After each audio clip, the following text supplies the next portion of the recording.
Hello everyone. If you are new to my channel, then consider liking and subscribing. It will make me feel wonderful if you do it. Thanks. By the way, I also have a Luffy fan fiction channel. If you are interested, the link is in the description. Cracked Mask by Denim88. Hueco Mundo. Home of vicious and horrendous souls called hollows. Then he became one of them. Naruto will prove that even as a hollow, life is determined by one's own beliefs and shake the foundation of the spiritual world as a result. I don't own anything. Adios. It's that Ryotsu signature again. A few members of the SRDI looked at a monitor while readouts of abnormal Ryotsu levels were being printed out. Son of a. One of the members ran off to inform Mayuri Kuritsuchi of this.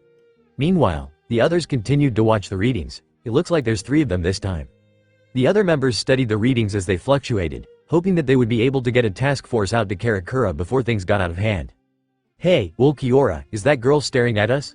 The 3 Arrancar looked to see a teenage girl with well-endowed figure and orange hair looking at them fearfully while talking to another girl. She must have convinced the group of non-spiritually sensitive teens to go somewhere else, because they left shortly after. The girl put up a front of cheerfulness until they were out of sight, then turned to the 3 with an apprehensive expression. Near her was a rather tall teenage male, a rather muscular teen at that. He had a somewhat messy style of hair, and his clothing did little to hide the sheer muscle he had on him. He looked to the group, as though assessing them, and spoke, "You 3 aren't Shinigami." Naruto gave the boy a nod. "Correct. You 2 are aware of our presence." "What do you want with Karakura?" the girl asked. "If you're here to cause problems, then we'll have to ask you to leave." Yami belted out a laugh. "Ha ha ha ha ha. You hear that? They're giving us orders, ha ha ha ha." Naruto ignored the behemoth, and gave the girl a small smile. "We're here for an Ichigo, what was his name?" Ulquiorra closed his eyes for a moment before replying, "Ichigo Kurosaki." The girl's eyes widened. "Kurosaki-kun? What do you want with him?" "You know him?" Naruto asked. "If you could, would you please tell us where he is? We'd greatly appreciate it." "What do you want with Ichigo?" the boy asked, his spiritual energy rising a little. Naruto raised an eyebrow. These kids were stronger than he expected for a bunch of humans. "That is none of your concern, boy," Ulquiorra replied. Naruto, unfortunately, couldn't disagree. They were technically not supposed to be here unless they faced the wrath of Soul Society. "Now, tell us where he is." The boy replied by having his right arm transform, gaining a black and red coloring while 2 protrusions came out of his wrist and upper right shoulder. He gave the 3 Arrancar a calm glare. "Ichigo's our friend, and it doesn't look like you're here to just talk." Yami took a step forward, grinning like a wolf who spotted an injured rabbit. "Haha, this one's mine." Naruto sighed. "Ulquiorra, can we really allow this?" Aizen-sama stated that we are free to do what we want with the spiritually aware beings. "This is ridiculous though. It's borderline abuse, as far as I see. Yami could injure these 2 with his Ryotsu alone. Hell, I feel like I'm walking on glass alone by just standing near them." The blonde shook his head, facing towards Yami. "Hey, Yami, don't go overboard with them. Knock them out, and nothing more." "Why should I?" the giant replied, cracking his knuckles. Naruto grinned. "Oh. Well, I don't know, I figured you'd be able to restrain yourself a bit, but I guess that's a bit much for you, isn't it?" Yami felt his pride get wounded. Whatever. You want me to just knock these 2 out, fine. I can do that without batting an eyelash." Ulquiorra looked to Naruto. "You're trying to protect those 2 humans." Naruto shrugged his shoulders. "Why kill something that has a right to live and can't defend itself?" Ulquiorra said nothing as Yami proceeded to obliterate the boy, whose name turned out to be Chad, if what that girl had screamed was right. He was soon unconscious, and Yami grumbled about weak humans while looking to the girl. "Hey, Ulquiorra, that's not by any chance the one we're looking for, is it? She has orange hair." Naruto groaned while pinching his nose, and Ulquiorra proceeded to explain, "Yami, our target was a male with orange hair and higher than normal spiritual power, and he had Shinigami abilities." "Oh, so can I beat her up too? She's merely trash, it makes no difference." "Just as I thought." Yami grinned while cocking back a fist to pummel the girl. Naruto would have stopped him, but he was at least comfortable with the fact that Yami wouldn't kill the girl. Then Naruto sensed it. Clang! "What the?" Yami grunted, looking down to see a guy wielding a huge sword in his hands, blocking Yami's fist. "Hey, Ulquiorra, this is our guy, isn't it?" "For once, Yami, you're correct." Naruto studied the teen. "Damn, that kid is overflowing with Ryotsu right now." "You must be the one who hurt Chad, am I right?" spoke the one Naruto assumed was Ichigo Kurosaki. "I'll have to make you pay for that." Ichigo's Ryotsu level spiked significantly, and the blonde media espada whistled. "Okay, this is definitely proving to be worth my day." Bankai. Yami staggered back as a dark crimson and black aura blasted off the boy. The three Arrancar watched as Ichigo stood before them in a new outfit, and his sword had been reduced in size. Naruto didn't let it fool him though. Yami, watch yourself. The kid's stronger than he acts. Orihime, I think you should take Chad and get out of here. I've got things under control. Orihime, if Naruto heard correctly, hesitated, but, Kurosaki-kun. It's alright, Orihime. I've got this under control. The girl named Orihime gave Ichigo a worried look before hurrying to Chad's side. She muttered a few words before two flashes of light appeared and became a shell of yellow light. The shell of light covered the boy and began to mend injuries, and fix Chad's heavily damaged arm. Hey, Ulquiorra. You see anything like that before? Naruto asked the Quarto while giving the girl a brief glance. That's definitely not a Kido spell, right? Ulquiorra said nothing as Yami began his fight with Ichigo. It was a bit of a surprise to the massive Arrancar when Ichigo managed to lob off his arm. A string of curses trailed from Yami's lips as he took a step back. Gah. Damn it, you damn bastard, that was my arm. Looks like that's my cue. Naruto spoke before using Sonito to get between Ichigo and Yami. He gave Yami a bored look. You look like you could use a hand, Yami. Yami's eyebrow twitched. That isn't funny. Take 10, I'll finish this. Naruto replied, walking over to Ichigo. He gave the teenager a nod. So you're the one called Ichigo Kurosaki? Huh? Naruto smirked. You seem a bit young to be harnessing Bankai already. What are you talking about? You don't look much older than me. Ichigo replied while gripping his black Zanpakuto. Naruto just laughed. I get that a lot. Naruto paused for a moment while scratching his head thoughtfully. Actually, no I don't.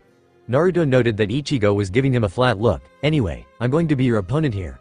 A trickle of Ryotsu was released from Naruto as he took out his own Zanpakuto. Try to keep on your feet.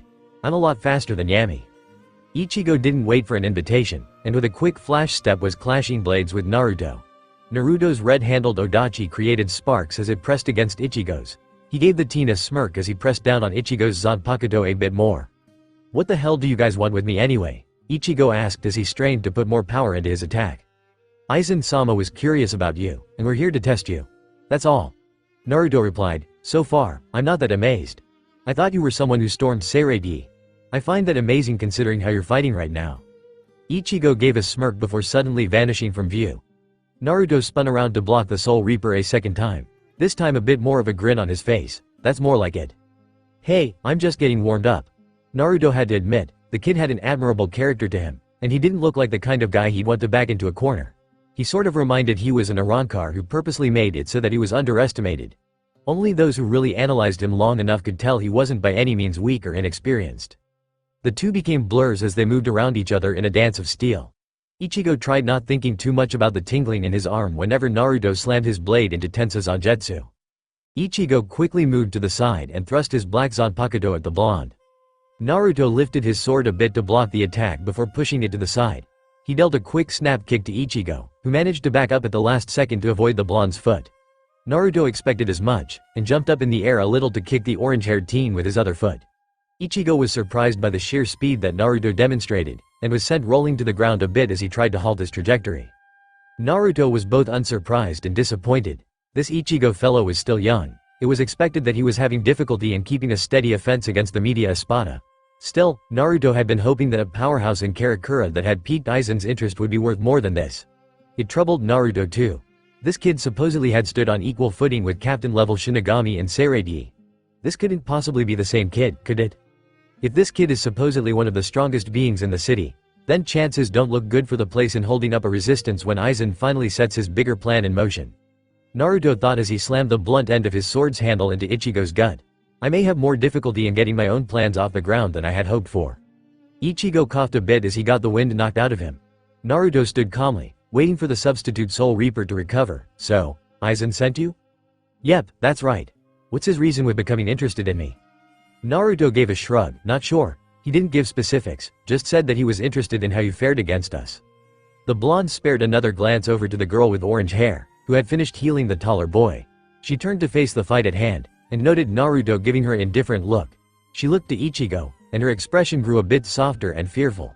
He could almost sense the emotions coming off of her. I'll bet half of Las Noches that she's infatuated with the boy. Man, this stuff always has to get caught up in a war. Just my luck to get them involved. Naruto noticed Ichigo seemed to be gripping the left side of his face while muttering something incoherent. For the briefest moment, Naruto felt a sensation run through the air. A familiar one. Almost like. Naruto raised his blade yet again as Ichigo managed to almost catch him off guard. The whisker-marked Arrancar smirked at Ichigo's speed. Not bad at all, but you'll need to be faster. Naruto pushed the boy away, only for Ichigo to quickly fade from view and appear above Naruto. He hopped to the side as Ichigo crashed into the ground, then found himself needing to move faster in order to avoid getting skewered by the black Zanpakuto. Ichigo's attacks were growing stronger, faster. It was odd. The boy's power was fluctuating radically. It made it hard for Naruto to measure the teen in terms of power. That's when Naruto sensed two other presences make themselves known. Was he familiar with these Ryotsu signatures? No, they were strong though. Who were? Before Naruto could finish his thoughts, the Arrancar's senses kicked in again and he jumped away just in time to avoid a crimson wave that sliced through the earth where he had been standing. Naruto landed beside Yami and Ulquiorra, and turned to them. Either of you recognize the two over there? Ulquiorra looked to the source of the unexpected attack. They're Kazuki Urahara and Yoruichi Shiwan. Yami grunted, though it was uncertain if he knew them or not. Naruto gave a nod, recognizing the names. Damn, Aizen warned me about these two ages ago. Sorry about that, came a polite, if not sarcastic tone that Jin would have been proud of. I'm afraid I put a bit too much into that attack. I hope no one was harmed. Naruto decided that even though the man he identified as Kazuki Urahara was technically an enemy, the former captain seemed like a decent guy. Naruto decided to play along with the act. You ought to be more careful with that Zanpakuto of yours. I could have gotten hurt pretty badly. Kazuki gave the blonde a shadowed smile. My apologies, Arrancar-san. Apology accepted, Urahara-san. Urahara lifted his hat a bit, revealing his youthful eyes. I see I have a reputation in Hueco Mundo. That's a bit disturbing. Naruto took a few steps forward, obviously stating he was going to handle the situation for Yami and Ulquiorra. It's a pleasure to meet you, Urahara-san.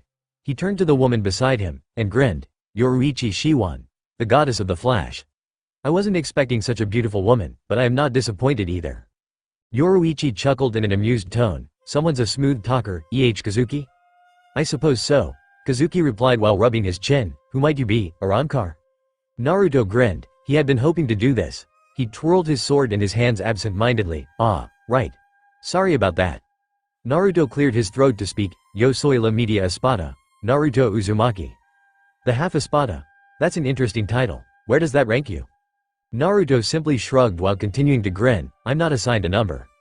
Ulquiorra looked over the two newcomers for a moment before turning to the lowest ranked of their trio. Uzumaki, be mindful of who you're dealing with.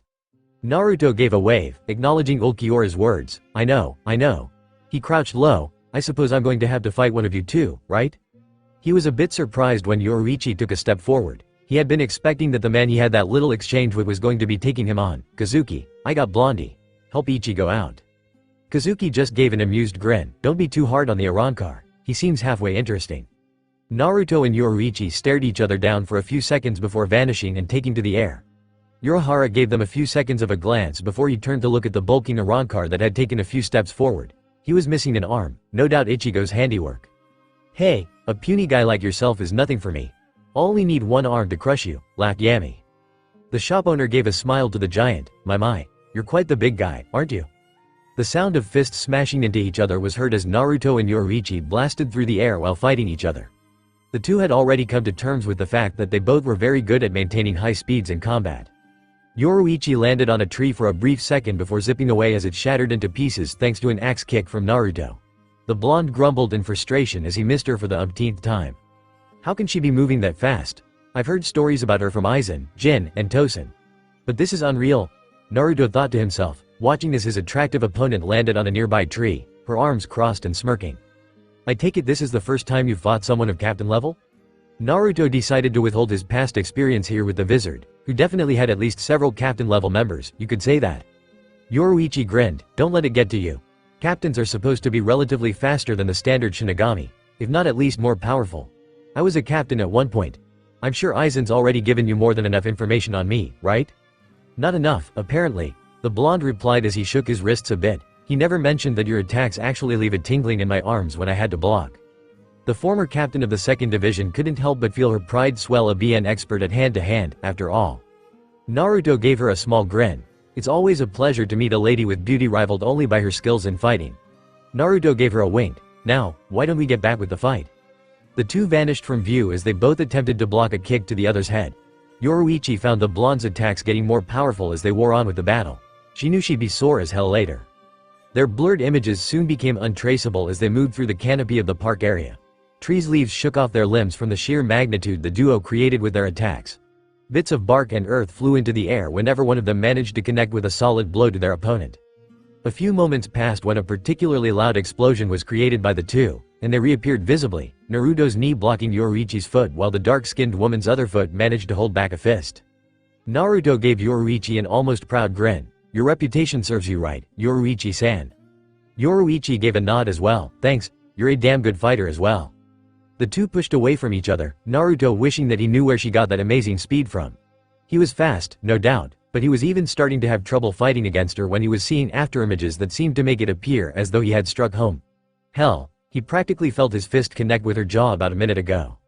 Yoruichi noticed the blonde wasn't too happy about how well she was at evading his attacks. In truth, she was already feeling a bit winded from the high-velocity attacks from the blonde. She just didn't ever show it. "I'm curious," Naruto asked, rubbing his chin thoughtfully. "Just how much are you holding back on me?" Yoruichi would have laughed. The boy was sharp. "I'm holding back enough. We'll leave it at that." Naruto frowned. That wasn't helping his question. "Really? What if you increased your power a bit more? You think you could handle it? You're not the only one holding back here, Yoruichi." She found it funny that he was already addressing her in such a familiar fashion. The kid wasn't shy about being social, it seemed. "Fair enough. I suppose I could get the old body moving a bit more." "Haha, kinky." The former captain rolled her eyes a bit before pulling her arms out of her orange jacket. She tossed it to the side, and gave the blonde a rather serious look. "I'm afraid I still haven't mastered this technique to its fullest, but..." She clenched her fists a bit tighter while smiling in a predatory fashion. "It should be good enough for now." Naruto took note of a white aura beginning to surround the woman. He took a tentative step back while noting the air growing heavier. He'd have to be on alert now. Where did all that power come from so quickly? "Well, though you are the enemy, I suppose it's always nice to fulfill someone else's curiosity. It's a technique I developed a while back. I call it shunko. It causes a massive buildup of kido on your back and shoulders, which literally blasts off any clothing from the body. That's why I wear this clothing underneath that jacket of mine." Yoruichi explained, referring to her unique military uniform. All the while her energy continued to grow. Naruto gave a low whistle of interest as he watched the white aura grow stronger. "Damn, that's a pretty powerful technique." Naruto placed his hands behind his head. "It's a shame I'm no Shinigami. Leaves it out of my reach, I suppose." Yoruichi gave a smirk in reply. "Don't flatter me. You asked for me to go to this length of power, and I am. Now prepare yourself, Naruto Uzumaki." Naruto shuffled his footing a bit. "Alright, Naruto. This is just like when you fought against Stark about 80 years ago. No biggie, just move fast, don't leave yourself open for countering, and by all means keep moving." Naruto pushed off the ground before leaving behind only a blurred afterimage of himself. He ran around Yoruichi several times, creating a small maelstrom of sorts. Yoruichi kept her guard up, one hand raised parallel with the ground as she did so. Naruto made his move. The blonde was behind her in the blink of an eye, foot moving to connect with her upper back. She quickly spun around, and expelled a blast of kido equivalent to the output of energy Naruto was releasing with his kick.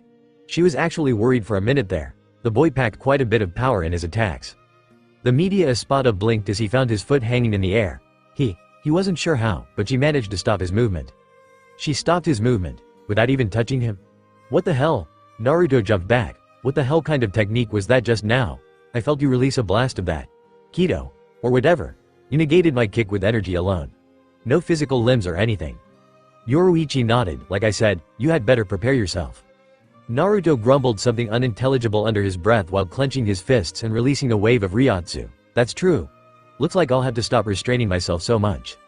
Not a second later, Yoruichi felt her knees bend a bit with the increased pressure of Naruto's ryotsu bearing down on them. She watched as he took in a few deep breaths, and looked to the woman before him. "I don't know how well I'll be able to keep myself from causing serious damage. You better be good at avoiding." Yoruichi's eyes widened as Naruto was suddenly gone from view. She ducked as a ball roared just past her head, exploding as it hit a nearby tree. She whirled around only to see a fist collide with her jaw. She cried out in pain while flying into a tree. She forced her body to move, pressing her feet against the tree. The bark cracked as she pushed off, flying at the blonde. Naruto waited until the last possible second, and blurred to Yoruichi's side.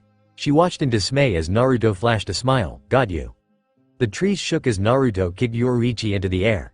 She coughed a little blood up as she flew into the air. Cursing her novice mistakes, she spun to the side in midair as a blur of yellow and white flew past her.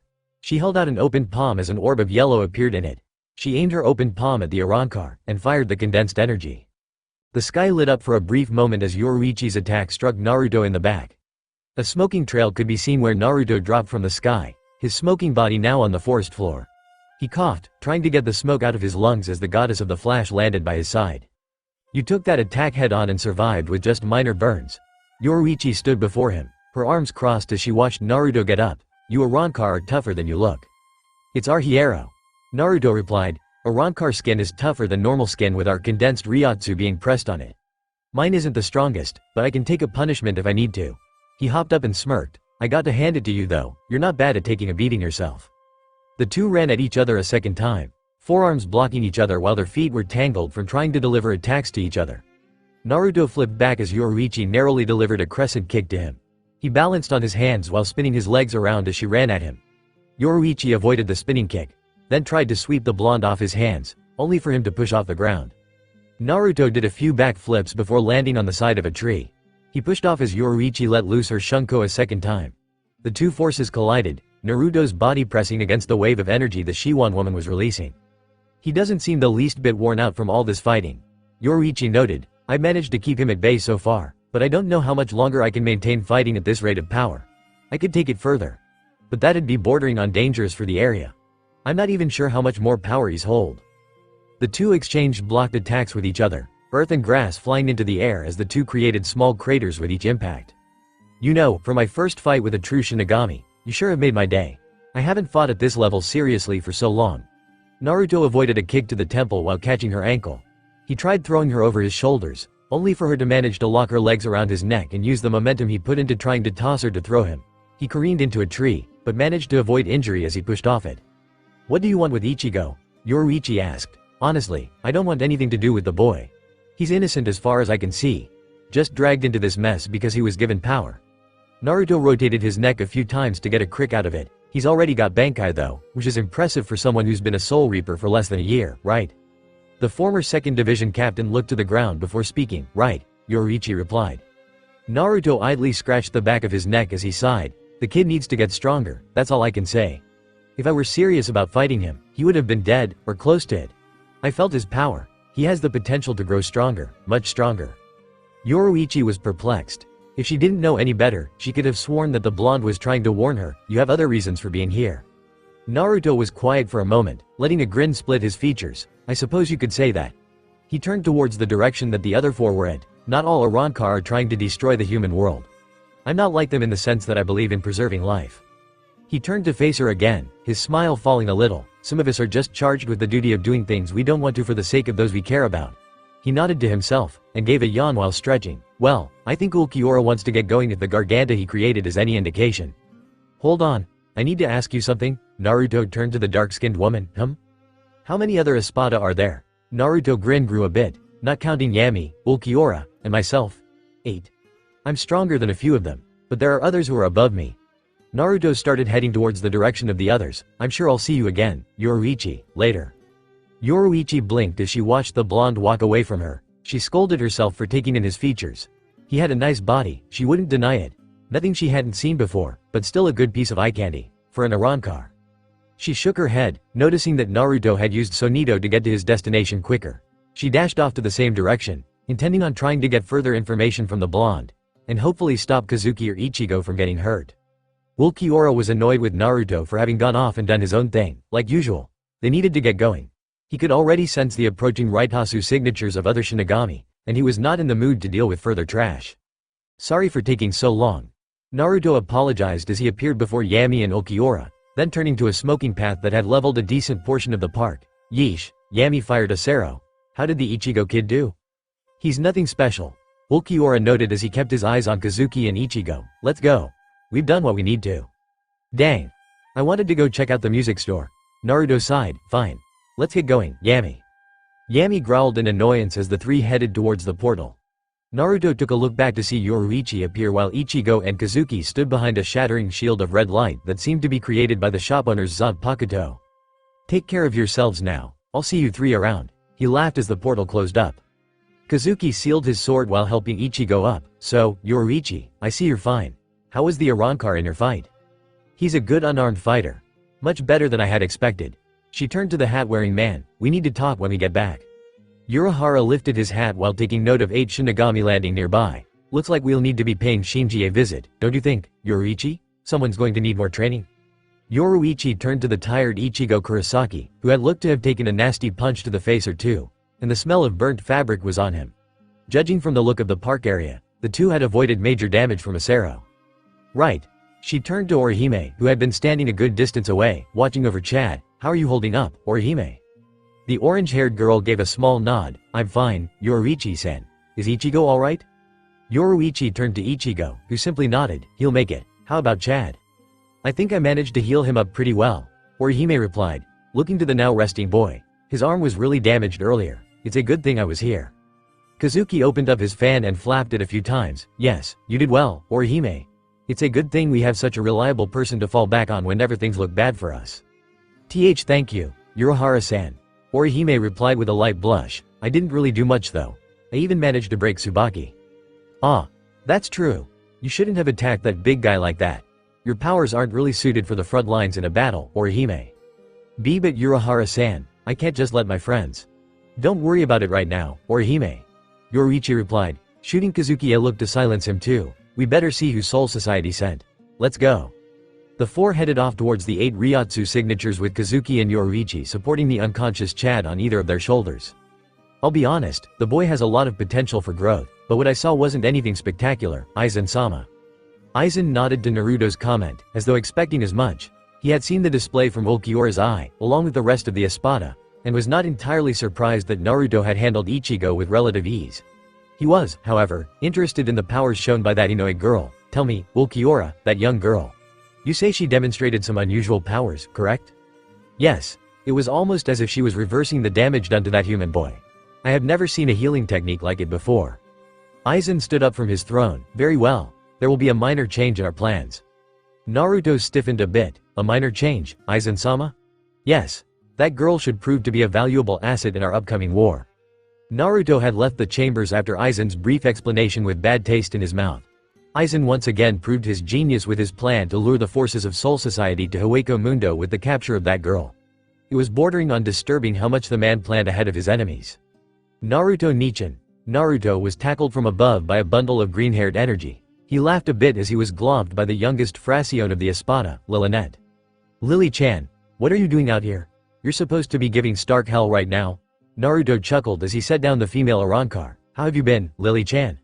Lilynette gave Naruto a rather downtrodden look. Stark says you haven't been acting like yourself lately. He told me to check up on you. What's wrong? Despite Naruto's best attempts, he couldn't resist the adorable look Lilynette was giving him. Not to mention she had more or less adopted Naruto as an older brother when she found out that he too had been a Fracione of Stark's. Naruto ruffled Lilynette's hair a little while she tried to bat away his hand. Hey, don't worry about me, Lily-chan. I've just got a lot on my mind right now. Lilynette didn't really buy his excuse, but decided to go with it for now. She'd find out in due time. Naruto, can you help me with my Sero, please? I'm G but I still can't get it to be powerful enough? You're still fairly young, even by Arrancar standards, Lily-chan. Give it time. Arrancar don't age, Naruto. Oh really? Naruto raised an eyebrow. I'll have you know that I'm about 260 or so years old, including my time as just a hollow. I've grown about an inch or two since I became an Arrancar. Lilynette decided not to argue further on the topic, instead settling for continuing her begging and pleading to get the media Espada to train her a bit. Well, can you help me get better? Please, please, please, please, please. Alright already. No need to make me lose my hearing, Lily-chan. Naruto shook his head as the girl let out a whoop of celebration. They headed off towards the windy dunes of Las Noches while Lilynette hummed a nameless tune to herself. About 2 hours later found a tired Lilynette being carried piggyback style by Naruto, the occasional snore being heard from her as the blonde made his way to Stark's chambers. When he reached the door to Lilynette's room, he quietly set her on her bed and covered her up before heading out. The halls were rather quiet, he noticed. He looked out the window of Stark's room, which exposed the night sky of Hueco Mundo, then looked to the crescent moon, wondering why it never changed like the one on Earth did. As he walked out of the Primera's chambers, he was greeted by the sight of none other than the first Espada himself. Hey Stark. Lily-chan and I were out practicing her technique. Sorry if we had you worried at all. It's not a problem, hope she wasn't too much of a pain. Naruto chuckled. Bah. I love the little squirt to death. She's never a problem to me. The media Espada cracked his back a bit as he stretched. So, where have you been? Talking with Harabelle. She says you've been distant as of late. The Primera replied as the two walked down the halls. What's up with you lately, if you don't mind me asking? Naruto sighed, Geesh, this really is an intervention with you guys. He turned to face Stark fully, if you must know. I'm just troubled by everything that's going to be happening soon. I mean, the Espada, especially Harabel, Barragan, and yourself, are strong. Still, this is Soul Society we're talking about. Stark gave a grunt, I hear you. I wouldn't worry too much though, you'll likely not have to raise so much as a finger. Aizen's having the higher ranked Espada do most of the work later on. You'll likely be on standby in case anything goes wrong. That's just it. I don't like the idea of standing idly and waiting for the rest to take care of things. It's not right. Naruto replied, I mean, I don't doubt your abilities. But, how sure can we be that it'll be enough? Stark ruffled Naruto's hair a bit, earning a growl from the blonde. You worry too much about the future. You should be more concerned about the here and now. The Primera withdrew his hand and continued down the hall with Naruto. Besides, Naruto. When was the last time you have seen any of us use our resurrection? Naruto snorted, I can't remember the last time I've seen anyone aside from Grimmjow release their Zanpakuto in a battle. Well, no, Harabel showed me hers about 30 years ago. I know Harabel's is nothing to sneeze at. Not to mention she still keeps her amazing looks when she releases her Zanpakuto. Stark couldn't deny that, just have faith in us, Naruto. We have faith in you, it's only fair you do the same. Another sigh escaped Naruto, alright. You better not get killed out there. Otherwise I won't be able to forgive you for messing up, and then I'll have to take care of Lily-chan. You know I can't handle that constantly. Yeah, but you would, if anything for her sake. Don't get any ideas, Naruto replied. Well, I better get back to Harabel. She's probably wondering why the hell I haven't returned yet. That or Apache, Sunday to Sunday, and Mila Rose will be on my case for her. You're just the popular one with the ladies, aren't you? Naruto gave Stark a flat look while the Primera just grinned. It's not as great as it sounds, trust me. Oh, no need to explain. Stark laughed as Naruto headed off to his chambers. Don't be a stranger, Naruto, Lilynette misses you, you know. Yeah, later, Stark, all I'm asking is that you talk with him, Grimmjow. The SXTA Espada gave Harabel an annoyed look, I'm not the guy's keeper, damn it. He can take care of himself. Besides, there's nothing wrong with Naruto right now. I don't see what the big deal is. Harabel was half tempted to deliver a snap kick to the blue-haired Espada, but refrained seeing as her Fraccion were with her. Grimmjow, out of everyone in Las Noches, you understand him best. He's not acting like himself, and he has stated that he's not liking the direction things are going with Aizen's plans right now. Now, Grimmjow wasn't an idiot. He was well aware of the blonde Arrancar's qualms with their leader, but he didn't go and advertise his best friend's plight to the other Espada. He respected Naruto's privacy. The guy needed it, what with Harabel, Stark, and their Fraccion always breathing down his neck. Seriously, at least when he was Nalil's Fraccion he was able to breath a bit. Not to mention Nalil gave him attention that he enjoyed. Fine. Just don't nag me about it anymore. Grimmjow headed further down the hall. You really should just give him some space. Harabel said nothing further as Grimmjow disappeared with a quick sonito. She decided to pretend she didn't hear the last part of the SX's words regarding Naruto. She knew a bit more than she was willing to admit about Naruto's predicament. She could only guess the same went for Grimmjow, if not more so. He was Naruto's oldest friend in Las Noches, after all. He trusted the SXTA with his life, something that few others could claim. Harabel-sama, is it really a wise choice to have Grimmjow talk with Naruto? Asked Mila Rose with the slightest bit of doubt in her voice. I mean, it's Grimmjow we're talking about. Not Stark or someone who's more peaceful. Harabel nodded once. Grimmjow understands Naruto on a whole other level in many cases, and the same goes for Naruto with Grimmjow. The two have known each other since they became Arrancar, so yes, I believe Grimmjow is the right person to go to for this. I don't know. I mean, this is the same Grimmjow that almost gets in a fight with Ulquiorra every other week, added Apache. Just trust me on this one. Harabel responded. I have a feeling Grimmjow is more aware of things than he's letting on. Grimmjow stood by Naruto's side as they looked out to the sands of Hueco Mundo. You're serious about this, aren't you? The blonde gave a slow nod. Damn straight I am. Grimmjow gave the shorter Arrancar a sadistic grin. Hey, I was wondering if it was all just talk. I was worried you'd become soft on me after not fighting seriously for so long. Nope, I'm just good at hiding my strength. Naruto replied with a cracking of his back. So Harabel wanted you to talk to me? The SXTA snorted indignantly. Yeah, she says I'm the only one other than her and Stark that understands you better. I just was getting sick of her bothering me. You can tell her I'm just stressed with all the crap happening lately. She knows I'm not a big fan of getting involved with the human world in terms of violence. The blonde closed his eyes as a cool breeze blew through the area. Not a big fan of killing thousands of humans in order to create a key. I don't get you and your love for humans, but whatever. I'd sooner help you than help a bastard who is just using us. Aizen could crush you and me without breaking a sweat, Grimmjow. I only followed him in the beginning because he helped me obtain power to protect others I care for. Yeah. You and your sense of duty.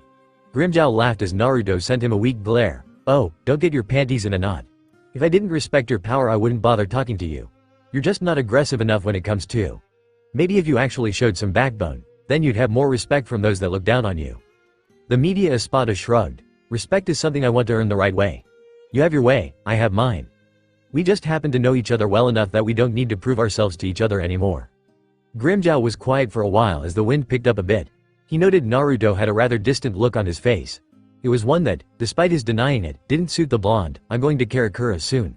I'm going to see just how powerful that Shinigami is. He's not worth your time. Naruto replied, not now, at least. I could have run circles around him. I want to see it for myself. Naruto shook his head. Aizen won't allow it. TCH, like I care. I'll just kill the Soul Reaper if he's so weak. Take care of a problem before it gets worse. Maybe eliminate some others that get in my way as well. The younger Arrancar pinched the bridge of his nose. I'll be ready to back you up if things get bad. I have some business in Karakura anyway. The SXTA Espada would have disagreed and told Naruto to mind his own business, but he could tell that Naruto wasn't going to make a compromise. He had his own things to attend to anyway. Fine. Just don't get in my way. Wouldn't dream of it. Naruto replied with a smirk. So, when do we leave? Shikamaru reclined back on the rooftop of Chad's home, admiring the clouds as they passed overhead, occasionally blotting out the moon. Shikamaru, along with Rangaku, Hitsugaya, Yumachika, Akaku, Rukia, Renji, and Sakura, had arrived to Karakura after the report of some powerful Arrancar having been in Karakura was let out. He originally wasn't going to be part of the group, seeing as he never considered himself to be the greatest fighter. It was through the convincing of Rangaku and Sakura that he tagged along, though. More or less, if he didn't, he'd had to cover for his captain and the paperwork. Shikamaru hated paperwork. There was also the fact that he was one of the best choices for observing and recording enemy statistics, and with the recent events involving the Arrancar that have been popping up, he found himself relatively busy. In fact, just the other night he found out that the infamous hollow named Grand Fisher had been killed by an unknown source, though he believed it to be Kazuki Urahara. Apparently, the elusive hollow had become an imperfect Arrancar. That disturbed the 5th Seed officer a bit. He hated to think of what other powerful hollows may emerge with this sudden surge of Arrancar appearing in the human world. So here he was, in his Gigai, sharing a small abode with a boy that easily dwarfed him. He liked Chad though.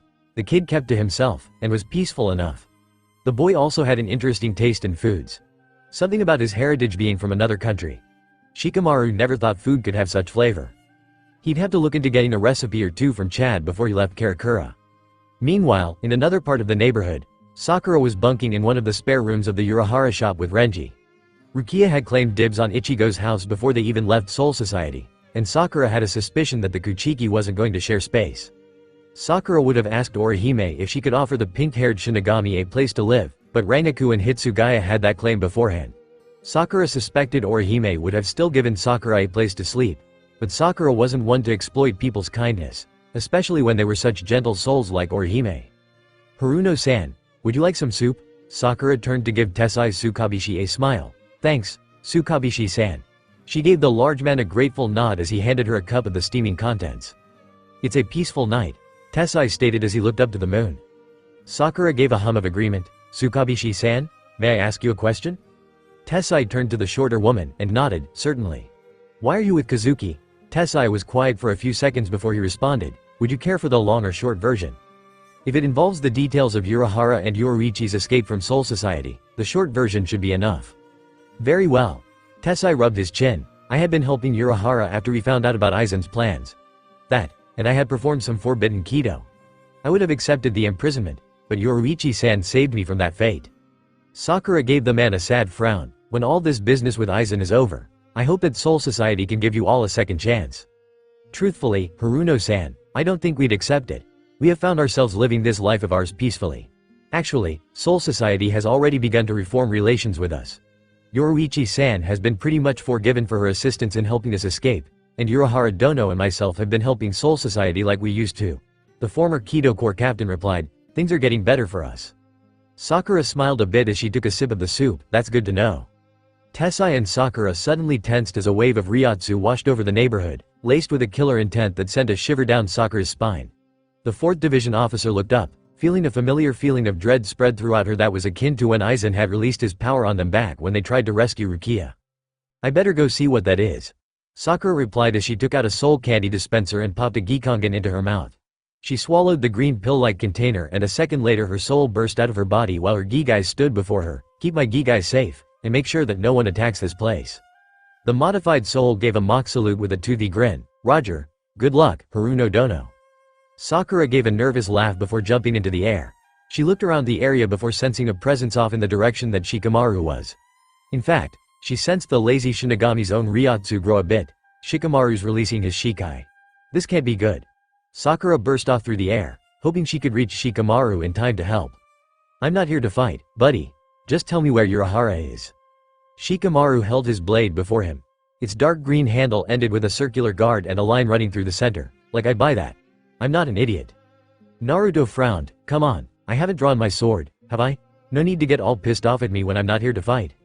Shikamaru looked to his Gigai, which was currently cowering at the edge of the rooftop. Get to a safe distance and keep an eye on Chad. The artificial soul gave a nod. Oh okay. It shambled down the roof via drainpipe and scurried inside. Shikamaru looked back to the blonde Arankar. Who are you? Someone who wants to make a deal with Urahara-san. Shikamaru gave the Arankar a suspicious look. Deal? What kind of deal? Naruto sighed as he ran a hand down his face. Look, if you bring me to Kazuki Urahara, I'll be happy to explain. You can tell me. I'm one of the seated officers of the Gode 13. Shikamaru replied, holding his sword. What's your name? Naruto gave Shikamaru a smirk. You first. Fine. Shikamaru held his sword at his side. Shikamaru Nara, 5th seat of the 10th Division of the Gode 13. Head advisor to the Vice Captain of the 10th Division. Naruto was quiet for a moment, his features unreadable. He gave Shikamaru an incriminating look before speaking. I feel like I've heard of you somewhere. You ever meet any of the Espada or Arankar before? Nope. Huh. Weird. Naruto shook his head. Yo soy Naruto Uzumaki, la media Espada. Shikamaru raised an eyebrow. Half Espada? That's interesting. Where does that place you? Well, truthfully, I don't think I have an official placement in the Espada. Shikamaru felt as though he was missing something big with this Arankar. Something that was flashing before Hiei. He ignored it for now. Well, now that introductions have been done, I'm afraid I can't let you visit Urahara anyway. I've been given orders by my superiors to deal with any of you Arankar accordingly. Shikamaru raised his blade. It's a real drag. Nothing personal. Naruto raised a hand. It's understandable. Orders are orders. The blonde Arankar was suddenly gone, and Shikamaru raised his unsealed blade just in time to avoid a foot to the face. Damn, you're fast. Thanks. Naruto swatted Shikamaru's blade to the side, and dealt a kick that connected to the 5th seat's side. The Nara cried out as he flew down to the road below, bouncing a few times before managing to land on his feet. He shook his head a bit to regain his senses, and noticed that Naruto was standing in the air nonchalantly while examining a loose thread on his vest. Damn it, this guy is going to be real troublesome. Looks like I have no choice. Shikamaru raised his blade before pointing the tip downwards with one hand. Darken, Kasukakage. Naruto watched as the Shinigami's blade began to turn black before shortening. Soon enough, the 5th officer of the 10th Division was holding a simple kukri in his hands. The metal was a jet black color while the handle was made of a simple wood. Well, that's definitely an interesting release. Hazy Shadow, seems like an interesting name. Why is it called that? Naruto asked with general curiosity. Shikamaru simply rolled his right shoulder a bit while craning his neck to the side. Jeesh, could you be patient? I'll show you. Shikamaru held his blade in front of him while keeping it parallel with the ground. He lifted his free hand and stretched out his index and middle fingers. He closed his eyes before he began to literally melt into the shadows around him. Huh. This could be a problem. Naruto commented as his opponent vanished. He tried to search out his opponent, but to no avail. The guy was able to mask his power, and pretty damn well at that.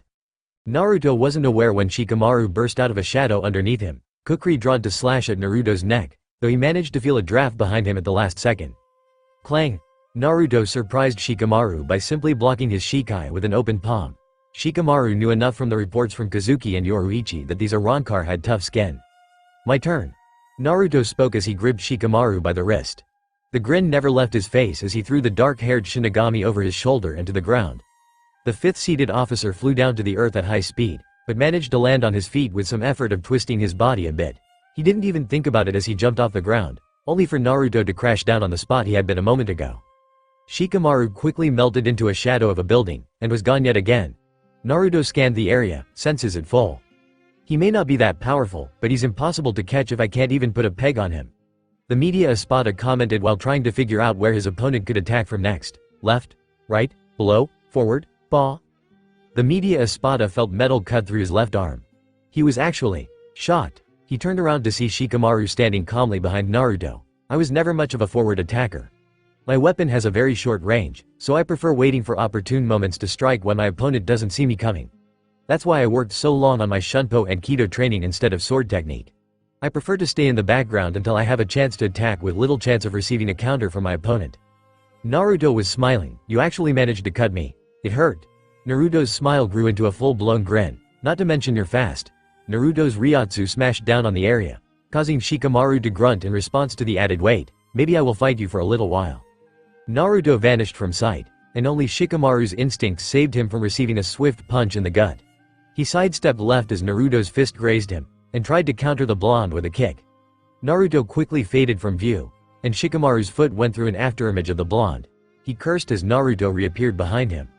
The Shinigami went flying into an alley as Naruto lowered his leg, folding his arms in a bored manner. Come on. I thought you were supposed to be better than that, Shinigami. The blonde entered the alleyway, only to see a red light glowing. The red light grew stronger, and Naruto could make out the faint outline of the Shinigami's face, as well as his voice. The sea barrier surges. March on to the south. Hado number 31. Shakuho. Naruto barely had time to react as a giant ball of fire shot out of the alleyway. Naruto flew into the air as the blast of intense heat roared past him. He looked down to see the Soul Reaper holding a single hand out while smirking a bit. That was unexpected. Kido, right? Shikamaru nodded. Yep. It's actually one of the weaker ones. I could have performed it without the incantation, but I find myself putting more power into it with the incantation. The blonde just shook his head. Well, either way, you almost got me. An explosion could be heard in the distance, and both went quiet for a moment. Naruto let out a small chuckle. Looks like Grimmjow found the kid. Grimmjow? What? Naruto turned to the Soul Reaper. Grimmjow Jiger Jax. The 6th Espada. The numbers indicate the rank. The higher the ranking, the more powerful they are. Grimmjow is stronger than me, if that's any indication of where we Espada stand in terms of power. I'm actually the 13th Arrancar, but I have no Espada rank. Grimmjow is the 12th Arrancar, and his ranking is 6, you understand? Shikamaru nodded. Ranking can change, right? Yeah, it's not unheard of. Shikamaru raised an eyebrow as Grimmjow's Ryotsu hit the area hard. He's only the 6th? Naruto just grinned. Yep. He's a bigger fan of fighting than me, haha. Shikamaru frowned. I don't know what your reason for being here is, but we're not going to allow you to go any further. He twirled the kukri in his hand a few times. By the way, you may want to look behind you. The blonde cocked his head to the side with a confused look. He turned around to be met with an armored fist. The media Espada cried out as he went flying into a distant forest, sending up dust and dirt as he landed. Thanks, Sakura. Shikamaru nodded as Sakura landed by his side, her Shikai unleashed. No problem. So, what's the word on this guy? He calls himself Naruto Uzumaki. He's apparently the media Espada. He's looking for Urahara. Don't underestimate him. I don't think he's shown his real power yet. Sakura gave a nod as she clenched her fists. Well, I always find that it's better for the opponent to know less about you than you know about them. Anything else I should know about? Yeah, his kicks hurt like a mother. That hurt. The two Shinigami turned to see Naruto standing above them, dusting himself off and pulling a twig out of his hair. Oh yeah, he's fast too. Shikamaru added. We should probably go at this like we did in our spar with Shunsui Taiko back when we were in the academy. Sakura nodded while flexing her wrists a bit. Sounds like a plan. Sakura let loose her Ryotsu, and was pleased to see a surprised look on Naruto's face. I know what you're thinking. You're thinking, how could a Shinigami have so much Ryotsu at her disposal? Sakura grinned as Shikamaru rolled his eyes. I guess I should be fair and say that I stand at the same ranking as a 3rd seat, even a vice captain. My name is Sakura Haruno. Naruto was quiet for a moment, studying the girl's face as he took a few steps forward. Sakura. Naruto shook his head for a moment. You remind me of someone. Not sure who. But you two both seems to strike me as people I should know. Sakura looked to the Arrancar, and couldn't help but feel a chill run down her spine. She wouldn't say it, right? This guy. He was making alarms go off in her head, like she was missing an important detail. Shikamaru gave Sakura an elbow. She blinked several times before nodding. Alright. She crouched low before rushing at Naruto and jumping into the air. Eat this. Naruto hopped away as Sakura's fist crashed into the cement, sending cracks in every direction. Giant blocks of the hardened surface flew into the air while she stood in the center, looking up to Naruto with a grin on her face. Naruto, on the other hand, was experiencing something entirely different. Sakura-chan. Hey, Tsunade Bachan really taught you a lot in those 3 years I was gone. Huh? Kakashi-sensei wasn't expecting you to make such a huge crater during our training, did he? Hee hee, that's right, I'm not going to be a burden to the team anymore. Haha, with that monstrous strength of yours, no one will want to take you on. Monstrous? Well, maybe not monstrous. Freakish. Maybe. Wait, Sakura, I didn't mean it that way. You're still cute. Wait, no, not the face. Naruto was stock still as he looked to Sakura. He felt his body go rigid. Why you? But Sakura looked to the blonde, raising an eyebrow. What's your problem? Naruto took a step back, his eyes looking like they were seeing a ghost. Sakura. Sakura-chan? Is that really you? What are you talking about? Naruto frowned. I guess that you forgot. Haha, it's been probably more than a quarter of a millennium, hasn't it? Naruto's eyes softened. Sakura. I'm sorry I died like that. I bet Bachan was really upset. Sakura's voice shook a bit. She felt like she was talking to a long-lost friend, for some odd reason. I don't know what you're saying, Bachan. Naruto shook a bit. Sakura. Come on, you're smart. You don't remember? Team 7? Kakashi-sensei? Konoha? Konoha. Sakura gripped her head suddenly. Sakura-chan. Hey, want to get some ichiraku together? Naruto, is that all you ever eat? Fine, but I'm feeding you. You still haven't recovered from using that Rasen shuriken of yours. Haha, thanks, Sakura-chan. You're the best. Haha, whatever, you baka. Just don't go and damage your arm more than it already is. I don't want to have to bring you back to Tsunade Shisho. She'd be furious. Naru. 2? Naruto gave a sad smile. It's scary. 260 years? Hell, I don't even know. Close enough, Sakura said as she stood there. Shikamaru, meanwhile, found a headache forming. He heard the word Konoha, and then found the blonde Arrancar's face bringing back memories as well. Konoha. The academy. Chunin exams. Naruto. Shikamaru looked to Naruto, a look of disbelief on his face. No way. It can't be him. Sakura nodded, her voice barely above a whisper. It's him. We searched for him in the Rukongai for almost 40 years though. How can he be an Eren? I don't know, Sakura replied, her voice cracking, her hands shaking. Naruto gave Shikamaru a sad grin. Hey, Shikamaru. You really are good at messing with opponents. Nice shikai, by the way. It suits you. Thanks. The three were quiet for what seemed like an eternity before Naruto spoke. So, Shinigami, huh? Yeah, Sakura replied, not saying more out of fear of sounding like she was crying. We died maybe a year or two after you did. War broke out among Iwa and Konoha. Suna helped, but we also had Aim and Kusa attacking, not to mention that Kiri was attacking from the east coast. Sakura and I were on a mission to help provide backup for Kumo, who had become our allies again. We got ambushed. Explosive tags. I can't recall exactly what happened after that. Sakura just nodded as Naruto looked to them, rubbing his temples a bit.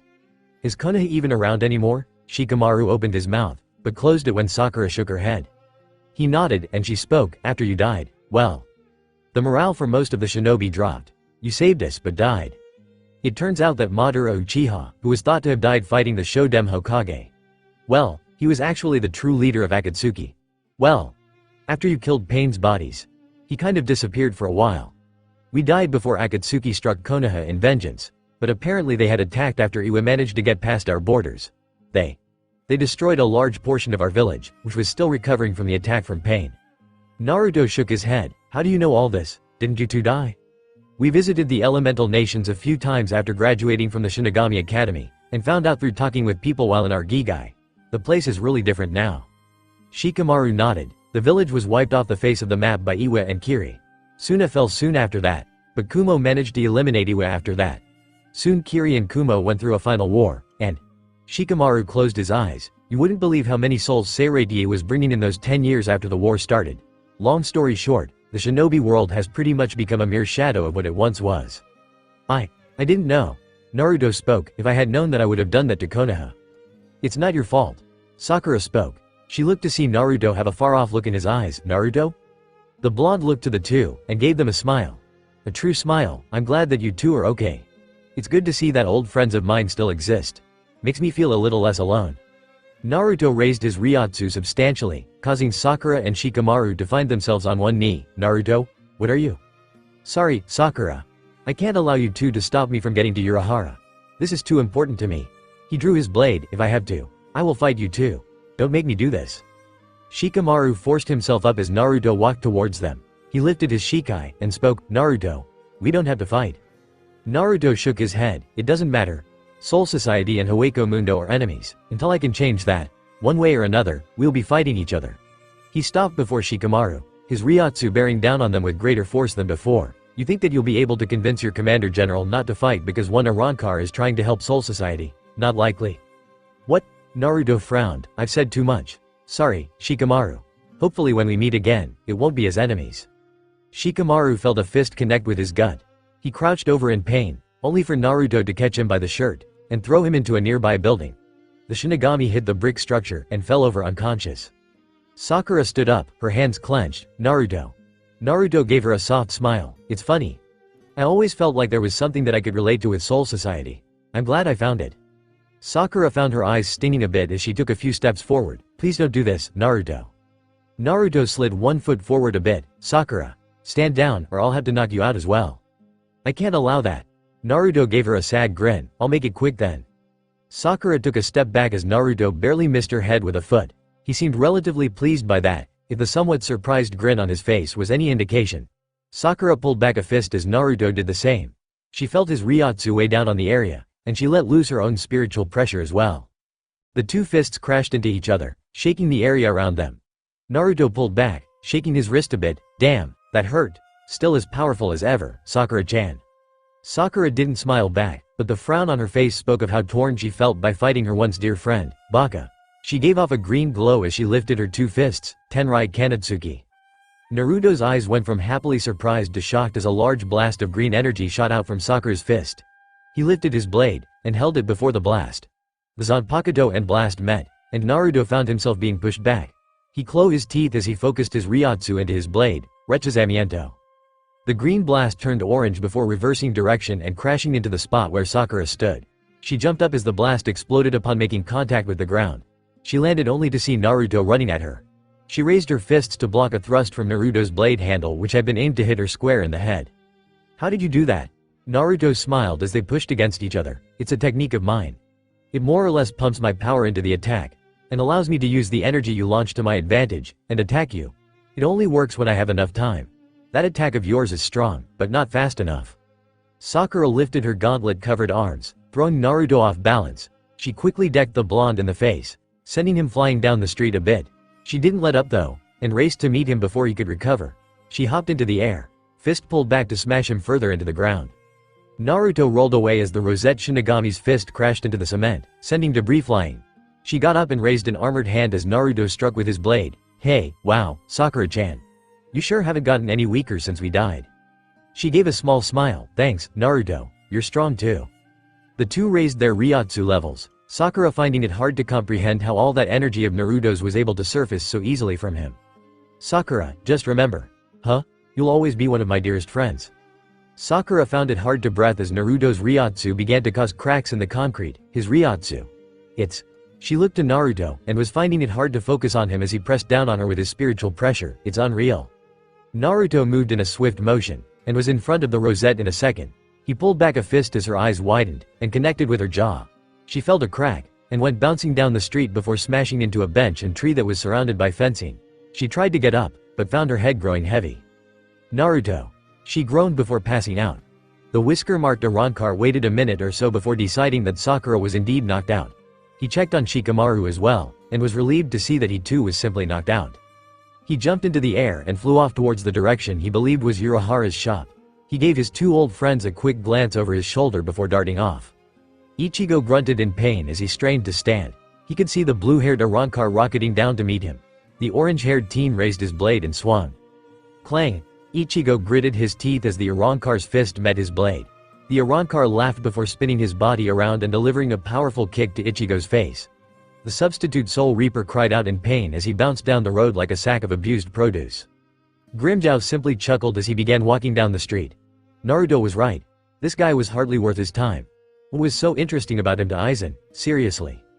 He'd finish this weakling off and head back to Hueco Mundo with Naruto. It seemed like the others were killed. He wasn't that surprised. Out of all of them, Shalong was probably the strongest, and that wasn't saying much. Eventually Grimmjow reached Ichigo, who was barely able to move at the moment. TCH, Naruto wasn't kidding. You're pathetic. He lifted the teen by the throat, and pulled back a fist. I shouldn't have expected much from you to start with. Urahara stood outside the entrance of his shop, a bit surprised to see the blonde Arrancar from a few days ago stood in the middle of the road. The media Espada shouted, knowing that Kazuki was watching, is there a Kazuki Urahara in the house? Urahara gave a smile as he walked out of the shop. Ah, that would be me. Hello, Media Espada. How are you this fine evening? Naruto could tell immediately that Urahara was not to be trifled with. Naruto's smile fell a bit as it transformed into something more serious. Urahara-san. I have a deal I wish to make with you. Oh, a deal? He leaned on his cane a bit. Pray tell? Naruto nodded. I'm about to give you some information that could very well end up getting me killed later. The last Arrancar you sent out there is Grimmjow Jiger Jax, the SXTA Espada.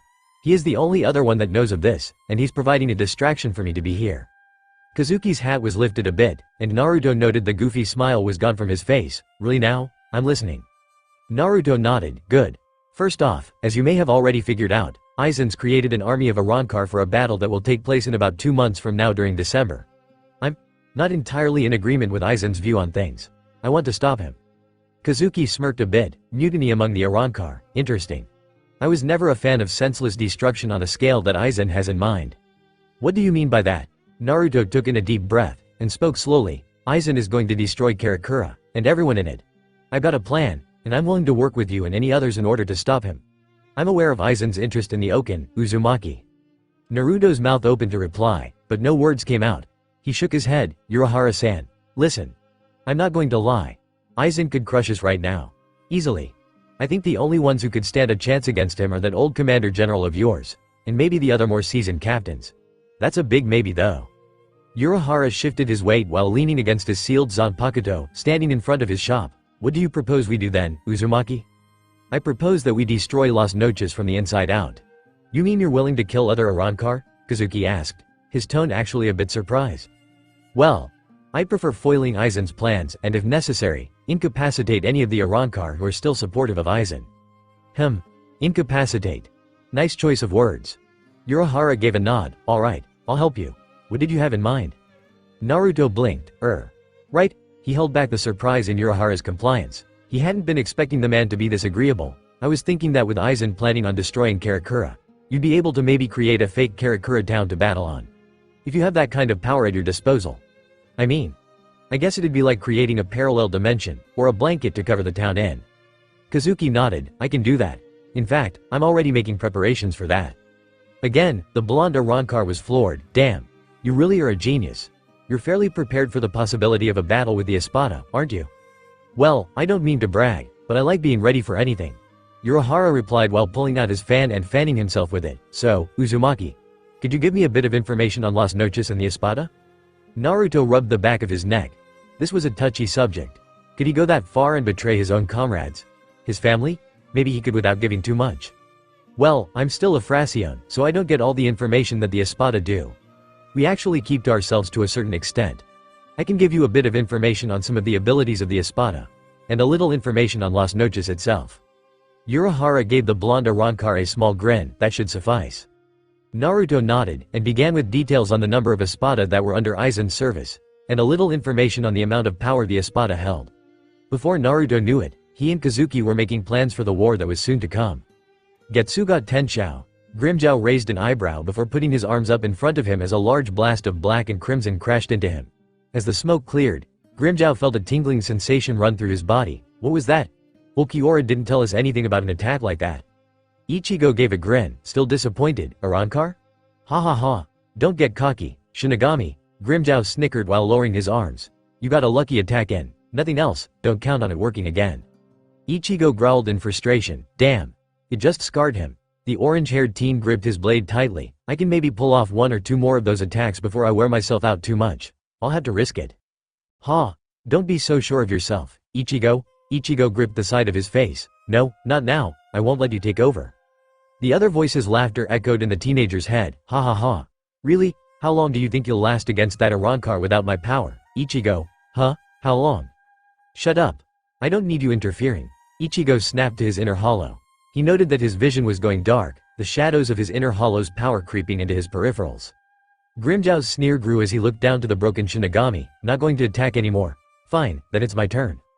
The SXTA drew out his blade, his grin clearly speaking the desire he had to destroy the substitute Soul Reaper before him. He began to move when he felt an arm on his shoulders. Hey, Grimmjow, we're in deep trouble. Naruto? Grimmjow turned to see the blonde looking at him with a serious expression. What gives? I was about to beat this punk into an early grave. We've got bigger problems to worry about. Can you sense that? Grimmjow was silent for a moment as he spread out his senses. His eyes widened as he recognized the Ryotsu signature, damn, Jin and Tosen. He gave Naruto a critical look. How did the meeting go with that guy? Naruto looked around a bit before he gave his reply, and he spoke in a hushed tone. Urahara will relay the information I gave to Soul Society.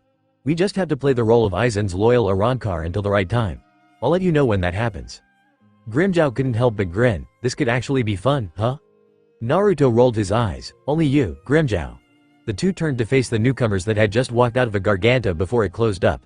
Jin shook his head while smiling. Naruto and Grimmjow. You two really shouldn't be here right now. Aizen isn't happy about this.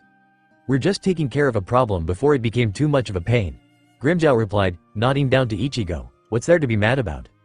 Konami spoke. You two will receive judgment from Aizen-sama when we return to Hueco Mundo.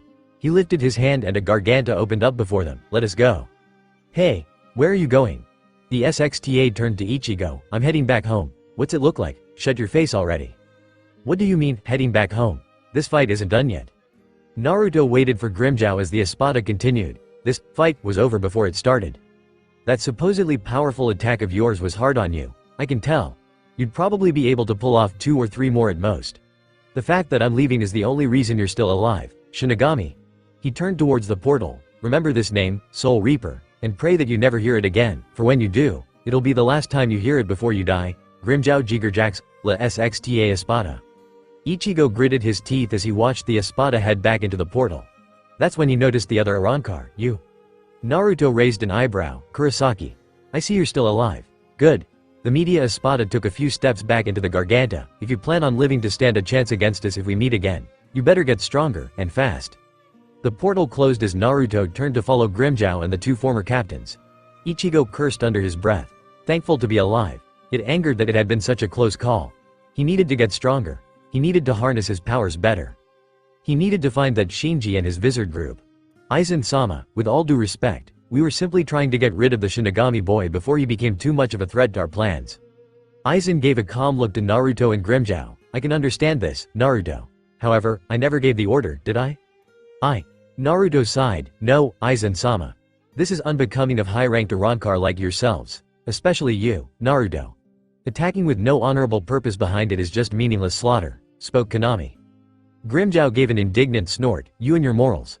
That's all you live by, isn't it? Tosen turned to face Grimmjow while gripping the handle of his Zanpakuto. Aizen, however, spoke out. Tosen, that won't be necessary. Aizen-sama? I'm not that upset with the two. Konami was quiet as Grimmjow laughed. Hey, you really can't stand me, can you, Tosen? Those that disturb the peace should not be forgiven. The former captain replied. You and Naruto have done just that. Not to mention your actions cost the lives of 4 Fracione. It's unforgivable. Is that all for the sake of our group, Tosen-san? Your morals? Naruto spoke, taking a step by Grimmjow's side. No, Konami replied. It's for the sake of Aizen-sama, and for the sake of justice. Grimmjow shook his head. There he gleefs in justice. That's correct, Grimmjow. Actions, like yours, have no morals behind them, and lack a higher cause to them. As I stated before, it's just slaughter. Konami spoke, gripping his blade again while pulling it from his sheath slowly. However, on the other hand, slaughter based on a higher cause. Naruto was a moment delayed as he saw Konami flash step to the SXTA. The sound of metal slicing through flesh was heard, and Grimmjow's arm went flying through the air a bit as the SXTA howled in pain. Gah! My arm! Damn it! Damn it! That was my arm, you bastard! Hado number 54. Hien. A blast of purple energy flew out of Konami's sword as he flung the attack at Grimmjow's arm. The appendage burst into flames while Grimmjow felt his temper rise, making him forget the pain. I'll kill you, Grimmjow roared as he ran at the former captain of the 9th Division. Naruto felt his temper rise. Loyalty to Aizen be damned, Tosen had crossed the line. Naruto opened up a palm and began to gather energy for a balla. Tosen, why? Naruto. Grimmjow, Aizen said, his voice raised just high enough to get their attention. Both Arrancar stopped where they were, one in the midst of unsheathing his blade, the other intent on blasting Tosen away with a condensed ball of Ryotsu. I'm afraid that if you two attack Konami, I will be unable to forgive you. Naruto lowered his hand, dissipating his attack in the process. My deepest apologies, Aizen-sama. It's just Grimmjow's arm. I will overlook that attempted attack on Konami. However, understand that Grimmjow had a priority as the SXTA Espada to obey orders. Seeing as you are technically a Fracione as well, punishment will be decided by Haribel. You will be on probation from further activity in Karakura for the month, however. Is that clear? Naruto felt like protesting further, but Grimmjow beat him to the punch. He gets it, Aizen-sama. I was the one who convinced him to go to that town with me anyway. Is this true, Naruto? Naruto looked to see Grimmjow giving the blonde a dead serious look. The media Espada lowered his head in a subservient manner. Yes, Aizen-sama. I wished to accompany Grimmjow. Harabel was unaware of this. Aizen's face was unreadable. Very well. You two are dismissed.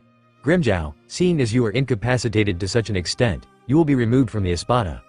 What? Naruto shared Grimmjow's shock. Aizen-sama, please reconsider, Grimmjow can still. I left no room for discussion. The two felt a powerful weight crash down on them as Aizen unleashed a wave of Ryotsu. They both fell on their knees, straining to stand. Eventually, the two were released from the weight of Aizen's spiritual pressure, both breathing a bit faster. Naruto, I would like you to go to Harabel immediately and inform her on my decision with your punishment. Aizen stated calmly, as though nothing had happened. Yes. As you wish, Aizen-sama. Grimmjow said nothing, turning to leave the chamber with Naruto following behind. Konami gave a bow to Aizen before leaving as well. The leader of Las Noches watched as the two Arrancar left, his expression rather thoughtful. He didn't expect Naruto to lash out like that. Grimmjow wasn't as much of a surprise, but Naruto? He supposed the blonde was a loyal comrade of the now former SXTA. He'd go to such lengths for Grimmjow's sake, even attack Konami. A small smile crossed Aizen's lips. That Arrancar. He continued to pique his interest. Grimmjow, I swear, I didn't mean for, I said shut up already, I know you didn't mean for this to happen. Say it again and I'll blow your head clean off your shoulders, Grimmjow snapped. Naruto was quiet for a while as the two continued down the hall. Right before they reached Grimmjow's quarters, the media Espada spoke. So, they're all dead, huh? Grimmjow gave a nod. Shalong, Edorad, Nakim, and Grants. Yeah, all of them. Naruto sighed. They must have been happy to get out and fight though. Probably. So, we're the last ones of the group then. Grimmjow shrugged his shoulders. Yeah. Naruto chuckled with a somber undertone. Damn, this sucks. Grimmjow opened the door to his chambers, turning to face Naruto. I'm not out of this plan of yours, Baka. When it gets going, you better not forget about me. I'm just missing an arm. I still have one left. The door shut as Naruto let a sad smile cross his face. Grimmjow was a rock. Nothing else to say about it. He couldn't be moved by most things. Being intimidated by Aizen, losing an arm. It just seemed to convince the Arrancar to prove himself further. Naruto felt his respect grow a bit for Grimmjow. He had covered for Naruto, knowing full well that he was at risk of getting killed by Aizen. I owe the stubborn bastard. Nothing more to say about it. Naruto smirked as he headed off to the Dressera's chambers. Naruto hated the fact that he reached Harabel's door sooner than he had expected. He knocked twice before he heard her voice reply with a curt, enter. Opening the door, the whisker-marked Arrancar could immediately feel Harabel's eyes upon him. He went down on one knee. Harabel, I've returned from my meeting with Aizen-sama. Harabel didn't move from her spot where she sat. She must have been meditating. Go on. He has deemed that you be the one to deal the punishment to me, seeing as you are my superior. Naruto replied. Grimmjow has been removed from the Espada, and lost his left arm as well.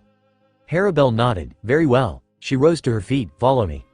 Naruto was a bit puzzled, but said nothing while following her outside of her room. He noted she was heading out to the desert of Las Noches. She was quiet too. Harabel usually spoke at least a little to Naruto whenever they walked. He sensed something was bothering her, and in all honesty, he probably knew what it was. Harabel, listen. Grimmjow and I were trying to get rid of a Soul Reaper before. I already know. Jin informed me before you reached my door. The Dressera spoke. I don't believe that the Shinigami was your reason for being there, but I won't ask. Naruto felt guilty now. She trusted him. She honestly did, and he was hiding the truth from her. So, what exactly will my punishment be? Suspension from duty? Discharge from your ranks? I'll accept them without question? You won't be punished. The media Espada stopped in his stride. What? Aizen-sama said. I know. I'm not punishing you. Naruto shook his head. Why? Harabel turned to face Naruto, and he was a bit taken back. There was an unspoken emotion in her green irises. He had seen it from her before, maybe a handful of times. The expression was a rare one though. She walked towards Naruto, and placed a hand on his shoulder. Why? I believe in your judgment, Naruto. You're not someone who would try and endanger us. Also, despite my resentment to admit it, I trust Grimmjow had his reasons too. He's a bit self-centered, but he doesn't strike me as someone who would purposely try to get you in trouble. Now Naruto felt horrible. If only she knew the truth. Harabel, I thank you. Don't thank me. I know you would probably do the same in my situation. I'm afraid your compassionate behavior is rubbing off on me even more than it used to. The blonde-haired Fraccione looked to the ground. Hey, sorry? No need. Harabel said, her voice sounding a bit saddened. Just tell me, why did you not even inform me that you were leaving with Grimmjow? Naruto didn't hesitate with his response. You would have prevented me from doing so. Harabelle folded her arms and gave Naruto an indecipherable look. She sighed and turned towards the desert of Las Noches. You aren't telling me the whole truth. For a moment, Naruto hesitated. Should he give her the truth? Should he tell her that he was working with a former captain of Soul Society to undermine the very goal that she and the other Espada were going to be fighting for? Could he stand himself to lie to her face again? If it meant stopping Aizen and saving thousands of innocent or with himself, Harabelle, I promise everything is okay. The Tercera's eyes didn't leave the desert scenery. Stop lying to me. What are you talking about, Naruto? I've known you for the better part of the past 3/4 of a century, if not longer. I know when you're lying. I think you just need to finish meditating, Harabelle. I made you a nervous wreck, haha. The media Espada replied with a chuckle, I'm fine. The taller of the two blondes closed her eyes for a moment before she spoke again. I wish you'd trust me more when it comes to sharing your problems, Naruto. The whisker-marked Arrancar found that his voice was unavailable at the moment. His expression was something akin to confusion, and tilted his head a bit to the side. Do you think that I would betray you, Naruto? Why do you think I wanted to take you as my first Fracción? I saw something in you, something that attracted me to you. Like a moth to a flame. I think it's something a lot of the Arrancar here can agree with. You're surrounded by something that's almost intangible. It's like a light that gives others reassurance in your abilities. A light that shows those who know you that you are fine, and in good spirits. I envy that light a little, but I think that in a way it's spread to other Arrancar. Harabelle spoke, her eyes locked on Naruto's again. That light seems to be dwindling a bit, though, in you. It's like you've lost a bit of your genuineness, and are trying to hide it from those who are closest to you. Naruto took a step back. Harabelle, I have no clue what you're talking. Before Naruto could finish his sentence though, he was cut off as a pair of arms wrapped around him. Naruto, you're worrying me. Harabelle? The Fracción of Harabelle's was frozen in place. Locked in an almost clinging embrace from the usually somewhat distant Espada. She was taller than him, so she ended up resting her forehead on the top of his head. I won't prod you for your reasons behind you distancing yourself. We'll leave the decision to share with us up to you, Naruto. She loosened her grip around his shoulders, and took a few steps back. Naruto still didn't know what to say. Harabelle actually looked scared. I need to be alone. Naruto spoke, and quickly turned around and left with a quick sonito. Harabelle stood there, waiting until Naruto's Ryotsu signature was almost undetectable. Letting loose a sigh, Harabelle leaned against a pillar, and folded her arms while massaging her left temple with a hand. She didn't know what else to do there. Hell, she was pretty sure that was the first time she'd given or received a hug to or from anyone in almost 60 years.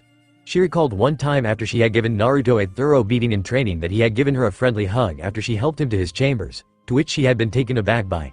Naruto noticed, and apologized. He had never done so since. I wonder if I'm fit to be his superior anymore. I'm too easy on him. The blonde-haired woman spoke as she pushed off the pillar and began walking. I'm sure that if I were closer with him, we may even. She didn't finish her thought, shaking her head. No, she could not allow her thoughts to get too delved into this. It was poor discipline on her part. Heading back to her chambers, she opened the door and took a seat on the floor. Much to her chagrin, she was unable to focus enough to meditate. Matsumoto Fukutaichu, for the 7th time, I'm fine. Rengoku frowned before tightening the wrap around Shikamaru's ribs. He gave a yelp of pain, and turned to glare at her weakly. She just gave a sly grin. Too tight. You did that on purpose. Shikamaru grumbled as she gave him a pat on the head. Anyway, as I was saying, I'm fine. Naru, I mean that Arrancar went fairly easy on me, I think. He didn't seem like he wanted to fight, believe it or not. Rengoku gave a surprised look to her subordinate. Really? That's weird. He was supposedly the same one who fought Yoruichi and Ichigo, wasn't he? I assume that he's the only one who goes by the title, Media Espada, so yeah. Shikamaru shrugged his shoulders, and slowly put his robes back on. Regardless, he got away. I don't know if he ever found Urahara, but the point is that he was strong. He took out Sakura and I with little effort. He was holding back too. You and Sakura were holding back too, though. It's only standard procedure that you do unless Soul Society gives us permission to go beyond half power. Only captains and vice captains have the limit placed on them, though. Sakura and I just naturally hold back. Sakura especially, she's always been the stronger of the two of us. Rengoku gave a smile at the mention of the Rosette Shinigami. She wanted to talk to you, by the way. Something about the fight. Shikamaru gave a nod, understanding the hidden meaning that Sakura held in her request for the 5th seat officer. Right. Thanks for wrapping me up. It's fine. You'll just have to take me to that dance club tomorrow night as payment. Shikamaru dragged a hand across his face. You never said anything about payment, Matsumoto Fukutaichu. I never said anything about there not being payment either, did I? Rengoku winked. Now go on. You don't want to keep Sakura waiting for you, do you? Shikamaru mumbled something about troublesome women before getting up from the floor and heading out of Urahara's shop. He didn't have to look far to see his friend, Sakura. The field medic Shinigami didn't even turn to face Shikamaru. Hey, Shika. Naruto still hits as hard as always, huh? Shikamaru failed to restrain a chuckle. Hey, I'd say harder than before. I had 3 cracked ribs and a fractured arm. Thanks for healing that up, by the way. Not a problem. Don't go putting any strain on that now. It'll be a few days before you're fully recovered. Sakura replied before her tone became serious again. Hey, Shika. Yeah? Sakura looked around before turning to face him. What do you think Naruto meant by wanting to help Soul Society? You've been thinking about that too, huh? Shikamaru scratched his chin a bit. The best guess I can come up with is that he's planning on defying Aizen. That or he's fooling with us, but he didn't seem to be joking. The female Soul Reaper let out a sigh as she looked up to the early morning sun. He seemed so happy and sad at the same time. He probably hasn't seen anyone from Konoha for quite a long time. Sakura, replied the Nara while he scratched his head. You know as well as I do that most of the shinobi died and went to Soul Society right away, since they were ready to die. Any stragglers were likely brought to Rukongai later on. Seireitai made sure to do mass Kanso patrols during the 4th grade shinobi war, remember? Yeah, we were still running around Rukongai at that time. Shikamaru nodded quietly. We were lucky to find each other so quickly. Sakura, look out! Sakura Haruno heard the scream of her friend Ino Yamanaka, only to turn just in time to see a jagged piece of earth rip out of the ground and impale her. She had been tending to Kiba's injuries. She shouldn't have been so careless. Sakura tried to cough, but the earthen weapon of the Doden technique left her unable to, only let blood dribble out her mouth as she looked to Ino and the rest of Team 10 with glazed over eyes. She strained to see Ino trying to chip away at the earth with a kunai while holding back tears. Don't give out on me, forehead. Stay with. Sakura, hang in there. Oh no. Lee, get Hinata here, now, hurry. Ino. I can't breath. Very well. Sakura coughed. Listen, you need to finish healing that gash over Kiba's abdomen before it opens up again. He's stable, but in a weak state. And I don't think that I'll make it through this. Don't talk like that, Ino screamed. You're going to live, you hear me? Live? Sakura let a weak smile cross her bloody lips. Ino, it's okay, I'm not scared. Ino was crying openly now. And no, Sakura, don't do this, not you too. First Naruto. It's not fair, we were the Konoha 11. We can't become the Konoha 8. Not like this. Ino gripped Sakura's steadily cooling hand. Sakura. I don't want you to die. Sakura was aware that she was being hugged by her best friend. Ino. Get out of here before the rest of Iwa's reinforcements arrive. Don't forget Kiba. Sakura began to shake as she found her vision becoming clouded and dark. She could faintly hear the stuttering words of the platinum blonde Kunoichi by her side. Akira? Sakura? I'm sorry. Naruto, Kakashi-sensei. I tried. Sakura let her smile grow a little. Maybe I'll see Kakashi-sensei and Naruto. Sakura felt her eyes grow heavy. I'll just rest here for a bit. Then I'll find those two. Ino bit back her desire to fall into a heap and cry with no restraint as her best friend's pulse died. She turned to see Shikamaru and Choji looking just as miserable as her. We need to get Kiba out of here, Ino. Sakura wanted us to do that. Right. Ino spoke as Choji hefted the Inuzuka boy up. Akamaru, who had been unusually quiet the whole time, whined as his master was carried onto the large Akamichi boy's shoulders. That's when they felt a few chakra signatures appear. Damn it, more enemies, Shikamaru cursed. Ino, Choji, go. What are you telling us to go for? Ino asked, but her eyes immediately widened as she realized the Nara boy's message. No Shika, we're not leaving. Ino, I'll be fine. There's maybe 4 ninja coming this way.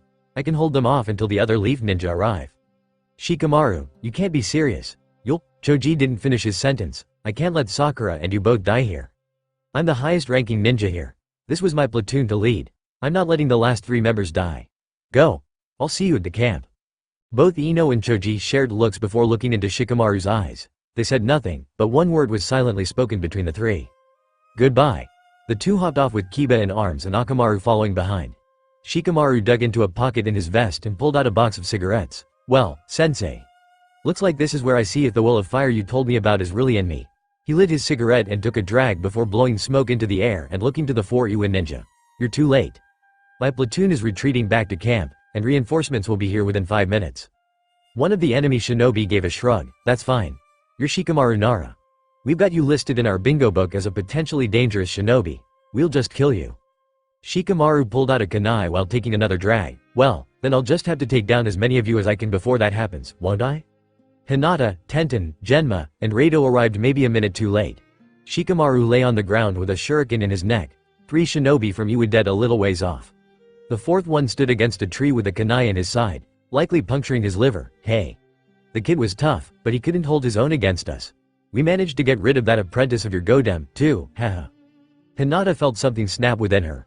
Before the Iwa ninja could laugh anymore, he felt a quick impact on his chest, and fell over dead.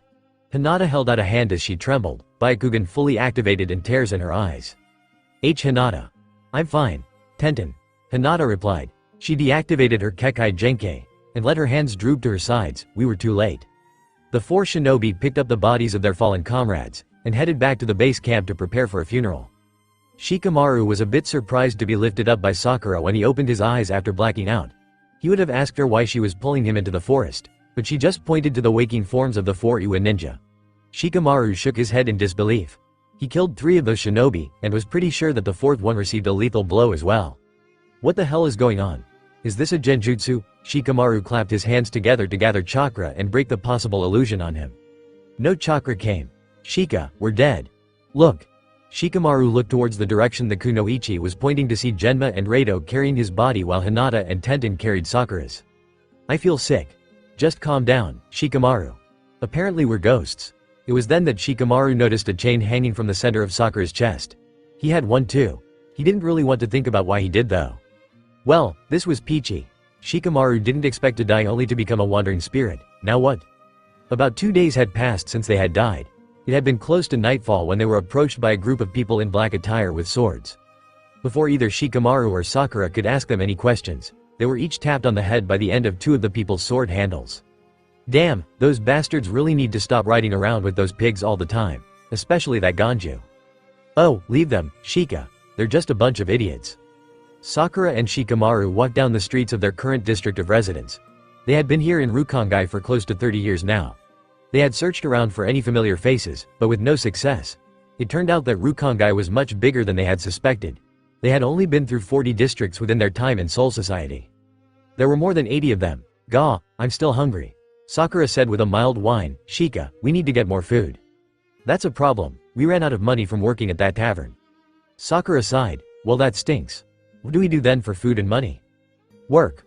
What else? The Rosette gave a nod. Right. So, should we try working as shelf stockers at a shop this time? Nah, that never pays enough.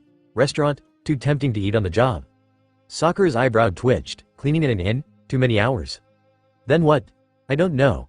Sakura restrained the desire to pummel her one friend in all of Soul Society into the ground.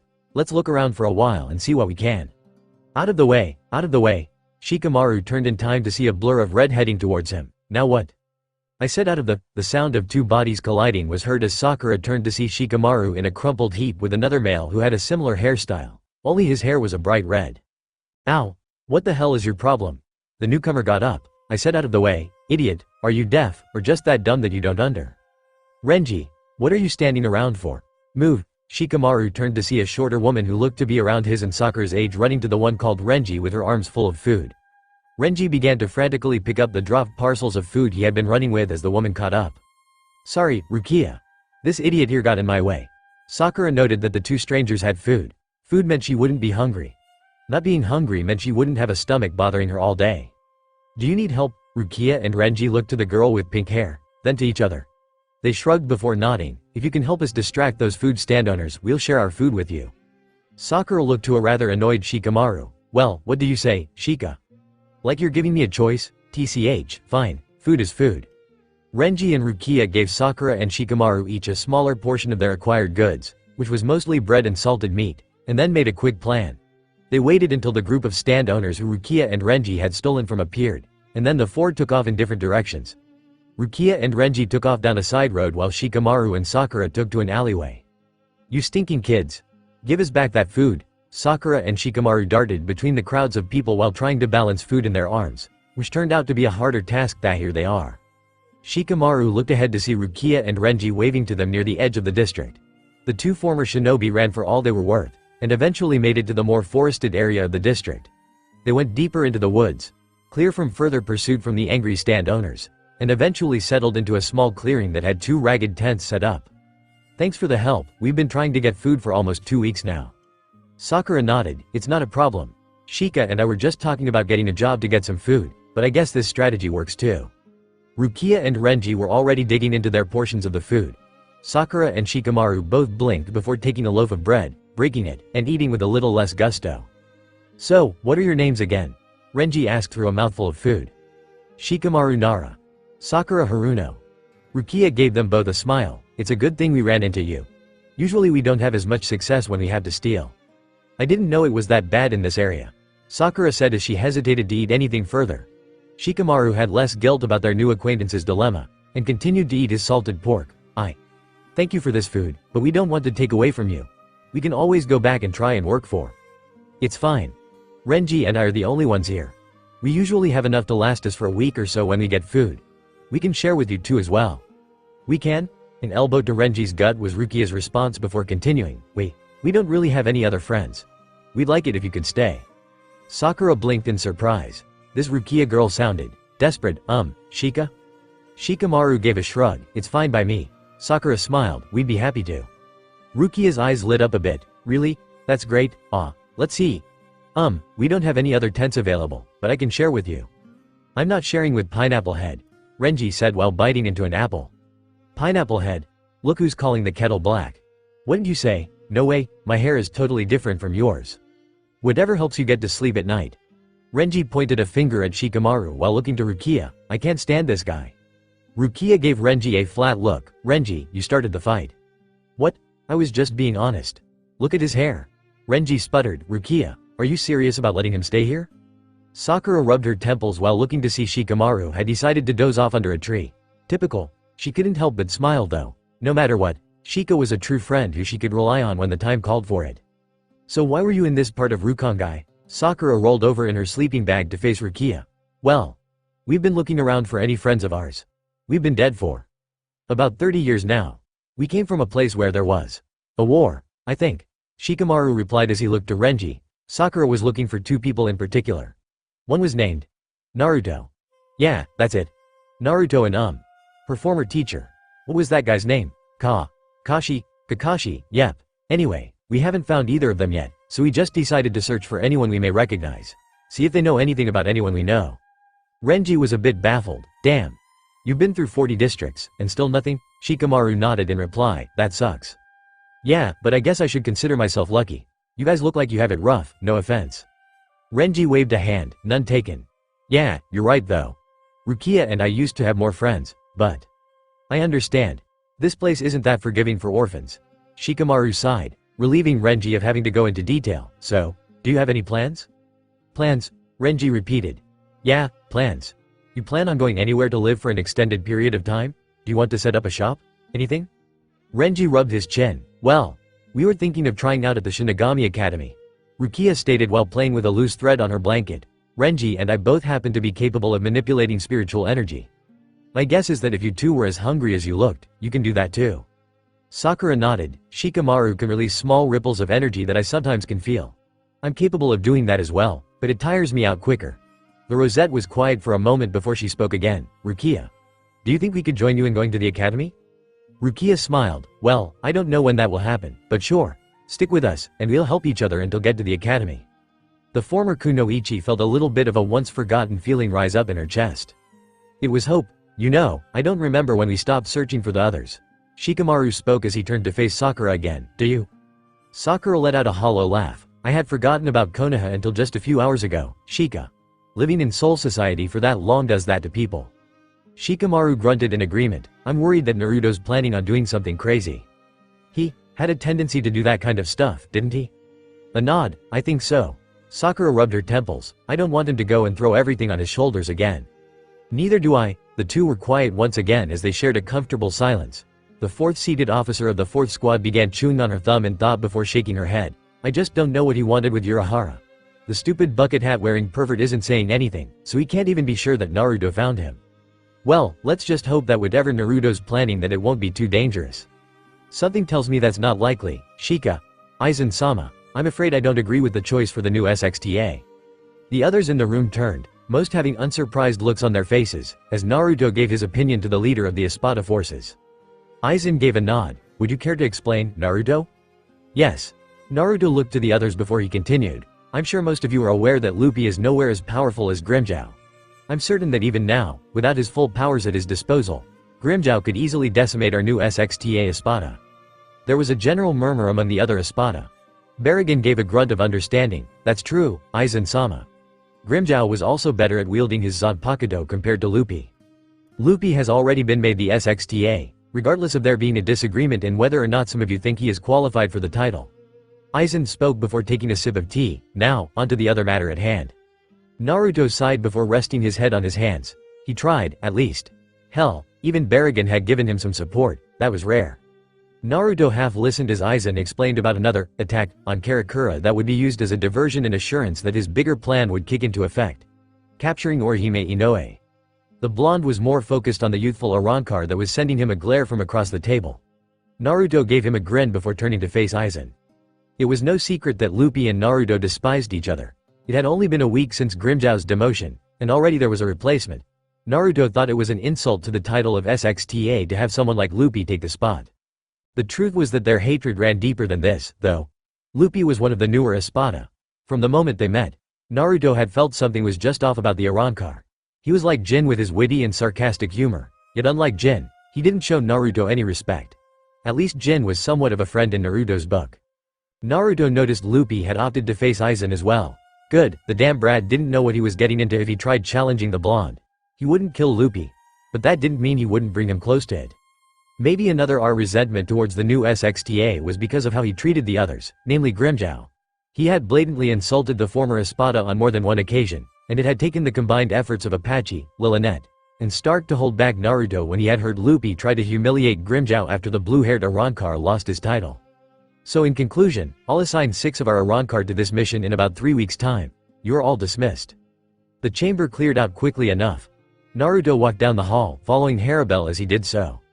Hey, Uzumaki, Naruto gave a groan before turning to face the very last person he wanted to see. What the hell is it this time, Luffy? You know exactly what I'm calling you out for. I'm one of the Espada. Deal with it, unless you think you could do a better job at it. Luffy let a grin cross his face as he held up a sleeved hand to it. Oh, that's right. Aizen gave you the title, Media Espada, to make you feel important, didn't he? Listen here, Tentacle Boy. I know I could hold the title of SXTA better than you could. In fact, if it wasn't for the fact that I'm content with my current status, I would strip that title from you the moment you got that number tattooed onto your hip. The whisker-marked Arrancar replied, taking a few steps forward so he was only a few inches from the shorter Arrancar. The only thing keeping me from crushing you is that damn number, to be frank. So don't get cocky. Luffy growled as he felt the Media Espada let loose a wave of spiritual pressure. You bastard. Yeah, don't forget it either. Naruto finished, turning on his heel and walking past Harabel. The Tercera gave the now seething SXTA a brief glance before turning to follow her Earth subordinate. As soon as they were out of earshot, Harabel spoke. That was a bit much, Naruto. You don't know the half of it, Harabel. The moron had it coming. Naruto snapped. He gave Harabel a look to see her raise an eyebrow, and looked down. Sorry, I didn't mean to lash out like that at you. He just grates my patience. Harabel gave Naruto a nod. I can understand. I'm not particularly fond of Luffy either. Still, he is an Espada. Even if he's one of the lower numbers, you must show him some respect, if not restraint. Right. I'll keep that in mind while I'm caving his face in with my fist. Naruto was a bit pleased when Harabel gave a small chuckle. Okay, that would be something that I wouldn't mind seeing, despite how wrong it would be for me to do so on my part. Ah, you'd probably join in, Harabel. The blonde replied, earning another chuckle from the older blonde Arrancar. I think we should do some training with the other 3 today. They've been restless lately. Harabel spoke, deciding to turn the topic towards a less troublesome subject. The girls also miss you. Naruto gave a snort. They can't stand me being gone for more than 3 days, Harabel. Of course they miss me. You're like a brother to them, if not a bit more, Harabel added. A bit more? Naruto continued. In what sense? Oh, come now, Naruto. I know you've seen how Apache seems to have a bit of a hero-worshipping tendency with you. Not only that, but Sunday to Sunday clings to any bit of advice you give her. What about Mila? She once claimed you were, and I quote, hot enough to get blisters from simply touching his skin. Harabel replied, earning a groan and mild blush from her oldest subordinate. She found it funny, really. The Arrancar was old enough that most teasing didn't have much effect on him. Still, she enjoyed getting him riled up by pointing out how the younger generation of Arrancar females seemed to idolize him to a certain extent. Thank goodness they haven't seen me in my released state. That would be interesting.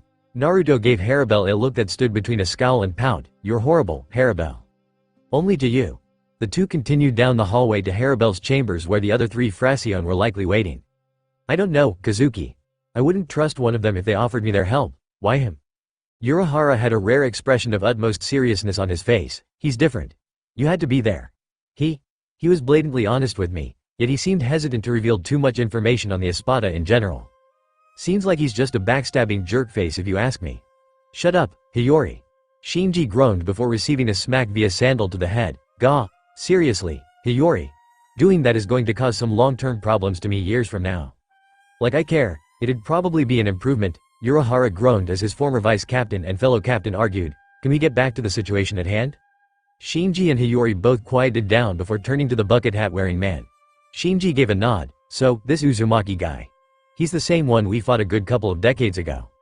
Yeah, he dealt with Ichigo like child's play a few weeks back, and gave Yoruichi a serious fight without drawing his Zanpakuto. He also incapacitated two of the lower officers with little strain on his part. He didn't kill them, Urahara shrugged. He didn't see a reason to, I guess. Sakura and Shikamaru seem to know more behind it, but aren't talking. Shinji smiled. Ah, Sakura-san. Isn't she that Rukia Kuchiki's friend? I think she was acting as a transfer student when Ichigo first gained his powers along with the Kuchiki girl, right? Kazuki nodded. Yeah. The fact she was beaten so quickly disturbs me though. She's a tough cookie. She's on equal level with Renji and Rukia in most areas. Shikamaru I can understand a little. He's not as much of a powerhouse. Still, he had his Shikai. And all he was able to deal was a scratch to the Media Espada's arm. You've heard of that boy's power, right? Hiyori was the one to reply. He can merge with shadows. Yep. Anyway, the thing that bothers me is that he simply knocked them out and dealt some minor injuries that were patched up in a few days. I don't know what to make of that Uzumaki guy. Maybe, Shinji started, he's actually being honest. He may just have a problem with Aizen being the head honcho in Las Noches. We talked for a bit more than 10 minutes, yet he showed no signs of wanting to cause trouble. What did he say aside from what you already told us? Shinji asked. Kazuki tapped his chin in thought before taking off his hat and scratching his head. That's the thing. What he said was both perturbing and unexpected. Listen, Kazuki. I want to end this war before it gets to be a problem. I'm not asking to be friends. I doubt that we'll be more than two people with a common enemy. Aizen is too power-hungry. He's overstepping the boundaries of both Soul Reaper and Hollow. If you're willing to help me, I'll play the part as the Arrancar that's loyal. You may require me to do a bit of convincing acting on my part though. You mean you may have to fight other Shinigami? Yeah, more or less. Part of me wants to think that he's just lying. He seems sincere though in his desire to help get rid of Aizen. I didn't expect an Arrancar that serves under Aizen to do so. He's right about Aizen, though.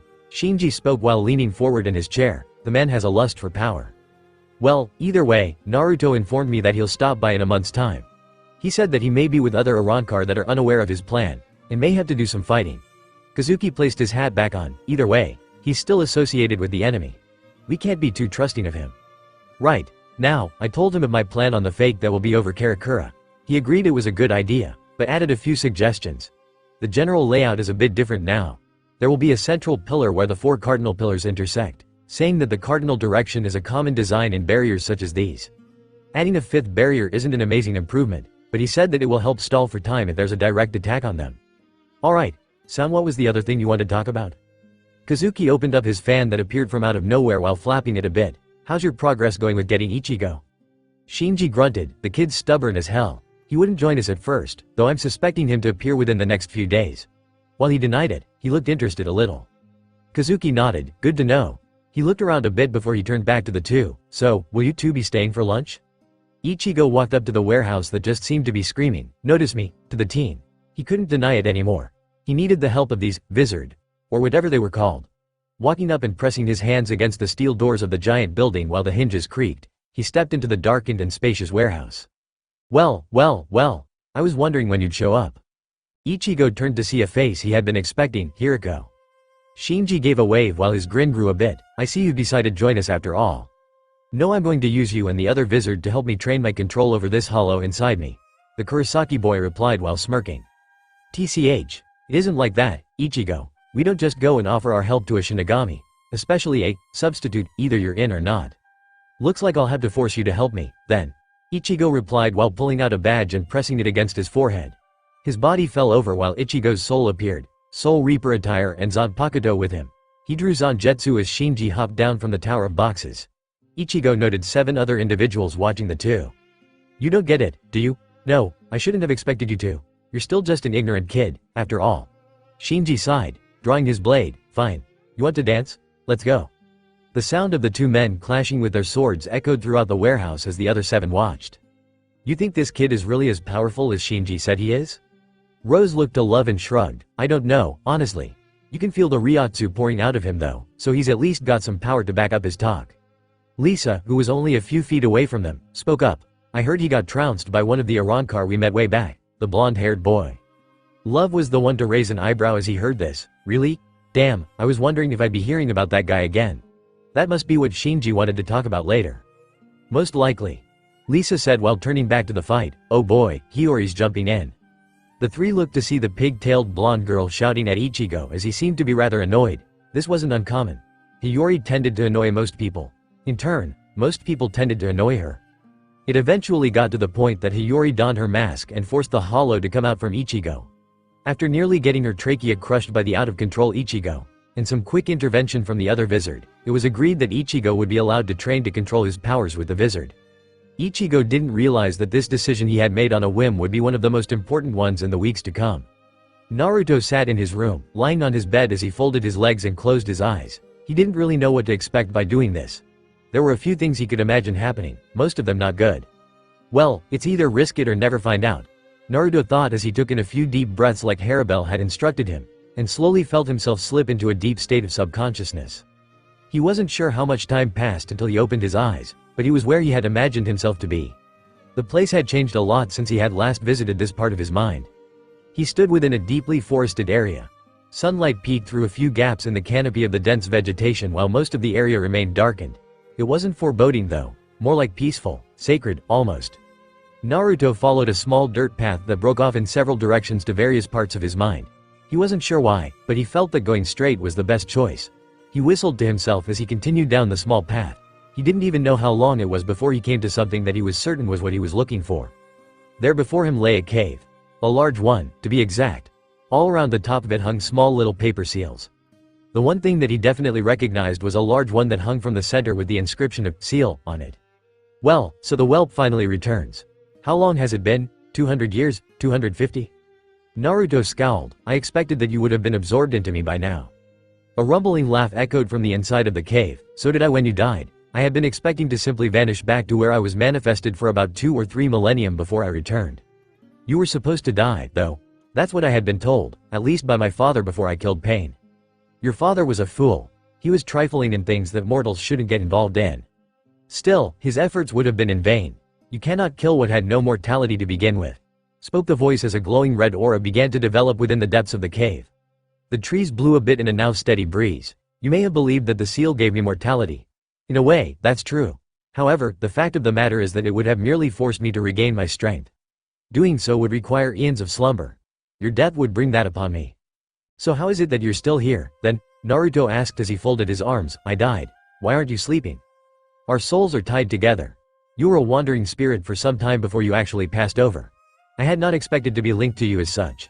Apparently, neither did that cursed Yondaime Hokage of yours. 2 slitted eyes and a maw of giant teeth were now visible, as well as the faint outlines of whiskers and fur.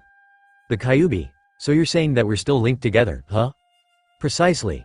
Kyuubi replied with a hint of anger in his voice. Our life force, or chakra, has been replaced by this spiritual energy. Ryotsu I believe is what you call it. The ancient Biju paused to let Naruto take it in. So, in short, I am still a part of your power as well. The seal seemed to just halt in its deterioration process of my chakra after you died. It still holds me at bay, much to my ire, but it will not weaken me any further. You're not going to get out though. Naruto couldn't help but smirk. I'm stronger as well, even without your power. I won't deny that. This Ryotsu of yours is much more potent than when you simply had chakra.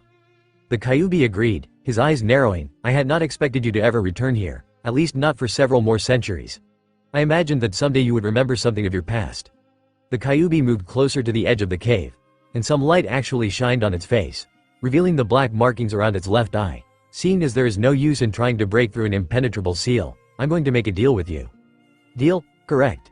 I'm going to lend you my power whenever you release your resurrection, though you already have the capability of going beyond your 6-tailed state. You know this as well as I do. You did it when you were still alive, and you've done it on more than one occasion in Hueco Mundo as well. The giant demon fox smiled. I find it amusing that you enjoyed this power now. I suppose that comes with being a hollow though, doesn't it? You and I. We're more alike than we used to be. We're both creatures of great power now. Naruto narrowed his eyes, a grimace on his face. I'm not like you. Haha, right. Yet you still enjoy the feeling of that carnal energy that runs through you in your resurrection. Admit it. You and I are more alike than before. Amusement, Naruto simply turned away instead of arguing. Don't let it go to your head, Kyuubi. Your power is amazing, I'll admit it. 260 years ago, I would have denied it. I'm not a kid anymore. If anything, show me some respect. I've seen my share of death. I've devoured others that were like me, if you don't remember. Naruto looked to the Biju again, his eyes steeled, not to mention most of that carnal energy is my own. Of course, Kyuubi said, his tone becoming more serious, losing some of its taunting undertone. As it stands, Aizen is a threat to the balance of both the living and spiritual world. I want him gone as much as you do. Don't forget that my power is still next to infinite, seeing as it stopped being absorbed. It's just contained now, ready for use. You sound concerned. The Arrancar laughed. Don't jest about such matters, boy. I'm a force of nature, not a god. My existence requires the worlds to remain in a state of balance, just as any other being made of power such as mine. Not only that, but I have some concern for the state of the realms. That corrupt Shinigami is overstepping his boundaries, just as you have said before. Fair enough. Looks like we are in agreement for once. Naruto walked up to the cave's edge. One thing I'd like to add to our deal. What would that be? You won't harm anyone I care for. Got it? You're smart enough to know who those people are. Kyuubi hesitated for all of 2 seconds. So be it, you have my word. If I remember from a few folktales, a kitsune doesn't go back on its word, right? You've gotten smarter, boy. The fox snorted, glaring at Naruto with what looked like a bit of begrudging respect. I will not intentionally harm any of your friends while you use my power. Just remember that you're the one who controls what my powers do when you use them. The blonde grinned. Good. I think this may be a fresh start for us. Don't count on it. I simply acknowledge the fact that you are thinking on common grounds with me for once. That and the fact you are actually powerful, though not as powerful as me. Now be gone before I start giving you stomach cramps. Hey, I love you too, bastard fox. Naruto turned to leave, and his world faded from view. Naruto awoke to his room, still sitting on his bed. He cracked his neck a few times before getting up from his spot. He must have been there for all of 2 minutes, seeing as he was relatively fine, and had no cramps in his muscles. That was good. Walking over to the window of his room that overlooked Las Noches, he gave the place a long and observant look. He knew right off the bat that there would likely be a fight in this place. It was next to inevitable. Especially if that Orihime girl had friends in high places. Still, Naruto had done what he needed to do. In fact, it seemed his old tenant had been thinking the same thing, which was good. The Kyuubi and the Media Espada would work together if need be to bring down Sasuke Aizen. Despite his general dislike for the fox, Naruto knew that Kyuubi was an ancient being who had seen things that he probably still hasn't seen. Not only that, but the Biju was a powerhouse for chakra. Well, not chakra anymore, but Ryotsu. Still, that was fine with Naruto. The Arrancar knew for a fact that the demon fox was well aware of the events that had occurred in the past 260 years. So that meant that Kyuubi wasn't in the dark about matters. Another helpful thing to keep in mind. Soon enough Naruto would be going back to Karakura. Once his month of probation was up, he'd be there and give Kazuki an update. Ichigo blinked wearily as he stood on his 2 feet, trying to stop the room from spinning. He had just finished fighting one of the most bizarre battles in his entire life. A fight with a hollow equivalent of himself. So, how are you feeling? Shinji asked with a grin, though he already seemed to notice Ichigo was not in the mood for talking. Ha! I told you. We should have just done this from the start. Ha! Ichigo spoke before falling on his hands and knees. Damn it. Stop making the room spin so much, Shinji. Shinji quirked up an eyebrow. Hey, Ichigo, you okay? The orange-haired teen opened his mouth while turning to the side a bit, and the sound of liquid hitting the dirt could be heard as Ichigo emptied out his stomach. Crap. I don't feel so good. That's normal. Just give your body some time to adjust to the new powers. You'll be fine in a few hours. Ichigo was thankful that Shinji decided to help him up, because the substitute Soul Reaper was too proud to go and ask for help. Thanks. Shinji gave a chuckle as they approached the other 7 Vizard. Well, Ichigo finally did it. The others gave a nod. Love was the first to speak. Haha, you really gave us a scare back there, Ichigo. We were starting to run low on time before we'd had to do you in. Ichigo, despite what he just heard, gave a smirk. Yeah. Well, I tend to surprise people. Thanks for the help.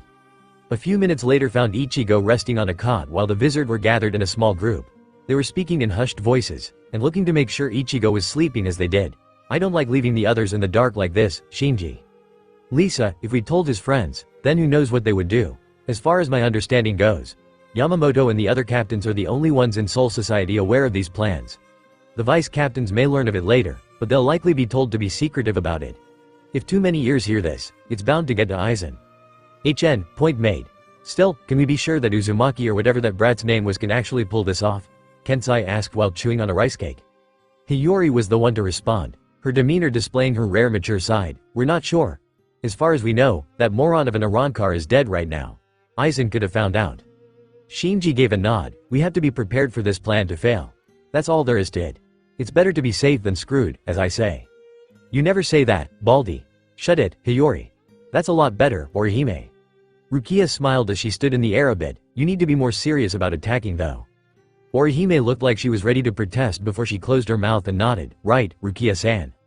Rukia sighed. Orihime, don't be so hard on yourself. You shouldn't be ashamed of your desire to protect rather than fight. That's what makes you special, you care. Orihime looked to the side a bit. Ah. Thank you, Rukia-san. It's just, I wish I could better protect my friends, like you. Rukia landed on the ground and put a hand on each of Orihime's shoulders, which was quite funny to those looking from a distance, since Orihime was actually taller than Rukia. Orihime, you can use that desire to protect to help you fight. There's a thing called righteous anger, or so I remember Sakura saying once. You've seen how powerful she is when she fights, right? Yes. She's scary when she gets angry. I think she almost destroyed an entire building back when we were trying to rescue you. Yeah. I've been friends with her for a long time. I only see her get angry like that when one of her friends is attacked. Rukia laughed a bit. Did you know she's in charge of training medics that are specialized in field combat? The orange-haired girl's eyes widened. Really? That's amazing. Rukia smiled. Yeah. She's the fourth seat of Unohana's squad for a good reason. She says that she has a hard time controlling her power when she gets angry. She's been like that for as long as I've known her and Shikamaru. Anyway, my point is this. It is not a sin to fight for the safety of those who are dear to you, okay? Rukia and Orihime suddenly went quiet. Attention! Arankar sighted in Karakura. Repeat, Arankar sighted in Karakura. There are 5 of them. They have engaged with Hitsugaya Taiko's advance guard. Jushiro Yukitaki, who had been watching Orihime and Rukia training, stood up. Rukia, age. Yes sir. Just now. Proceed to the front of squad headquarters. There should be a senkaimon ready for you. Rukia gave a quick bow before dashing off. Rukia-san, wait, I'm coming with. Rukia stopped to see Orihime running to meet up with her. Orihime. Yukitaki spoke as he walked over to the two. Rukia, at least let her come with. Tell whoever is directing the senkaimon to have it open up a safe distance from the main battle. Rukia gave a nod. Yes. Come on, Orihime, we have to hurry. Alright. The 2 women dashed off to the senkaimon as Yukitaki gave a sigh. This can't be good for my health. So much for hoping that this peace would last longer. Naruto stood at the opening of the Garganta, looking down at the battles with Yami and Luffy. He was thankful that they were keeping the Shinigami occupied. He had to get to Uraharas and fast. Oh! Naruto turned to Wunderweiss Margera. What's up, Wunderweiss? Wunderweiss lifted a hand and it began to glow red. Naruto blinked in confusion. Why was Wunderweiss charging up a bala and pointing it at him, unless? Naruto moved just as the younger blonde Arankar shot his attack. It made impact with the bald Shinigami they had encountered. Naruto gave a grin to his comrade. Thanks. Wunderweiss, keep on your toes now, they aren't pushovers when they get serious. Wow. Naruto decided that Wunderweiss was okay. The kid had a lot of spiritual energy. Enough to be an Espada. Naruto found he could relate to him. The media Espada turned to the other 2 Arankar. He hoped Yami made it out of the fight alright. Sure, he got on Yami's nerves, but he knew that Yami didn't hate Naruto. Luffy, on the other hand. Well, he hoped the SXTA got a real beating. Naruto looked towards the direction that Grimmjow had flown off to. He would leave him to his business. Hell, maybe Grimmjow would be in a better mood after a good fight. Naruto rocketed off to the house of the eccentric former captain, relieved to see no one following him. He spiraled around like a drill in the air a few times before breaking the sound barrier and roaring through the skies of Karakura. That's when he sensed it. The Arankar forced himself to a stop, and felt the air flutter around him a bit before he looked ahead of him. Hey, I remember you, Hiyori Sarugaki, you idiot, Naruto nodded. Ah. I see. I take it Kazuki told you of the plan? Hiyori gave a smirk. Yep. Doesn't mean I'm going to let you do this without a butt kicking. Hiyori grumbled a bit. You said it yourself. If you have to, you'll fight. It'd be too weird if you got away from a fight in Karakura.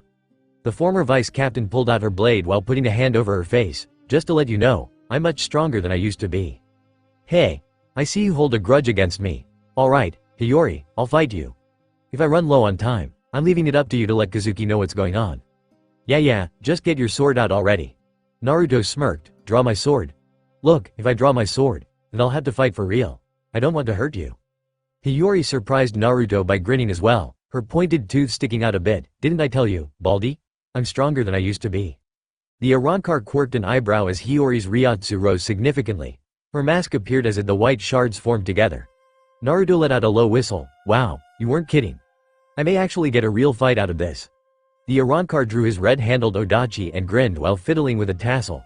He gave her a smirk before raising his own spiritual pressure to match hers. Let's make this a good act then, Hiyori.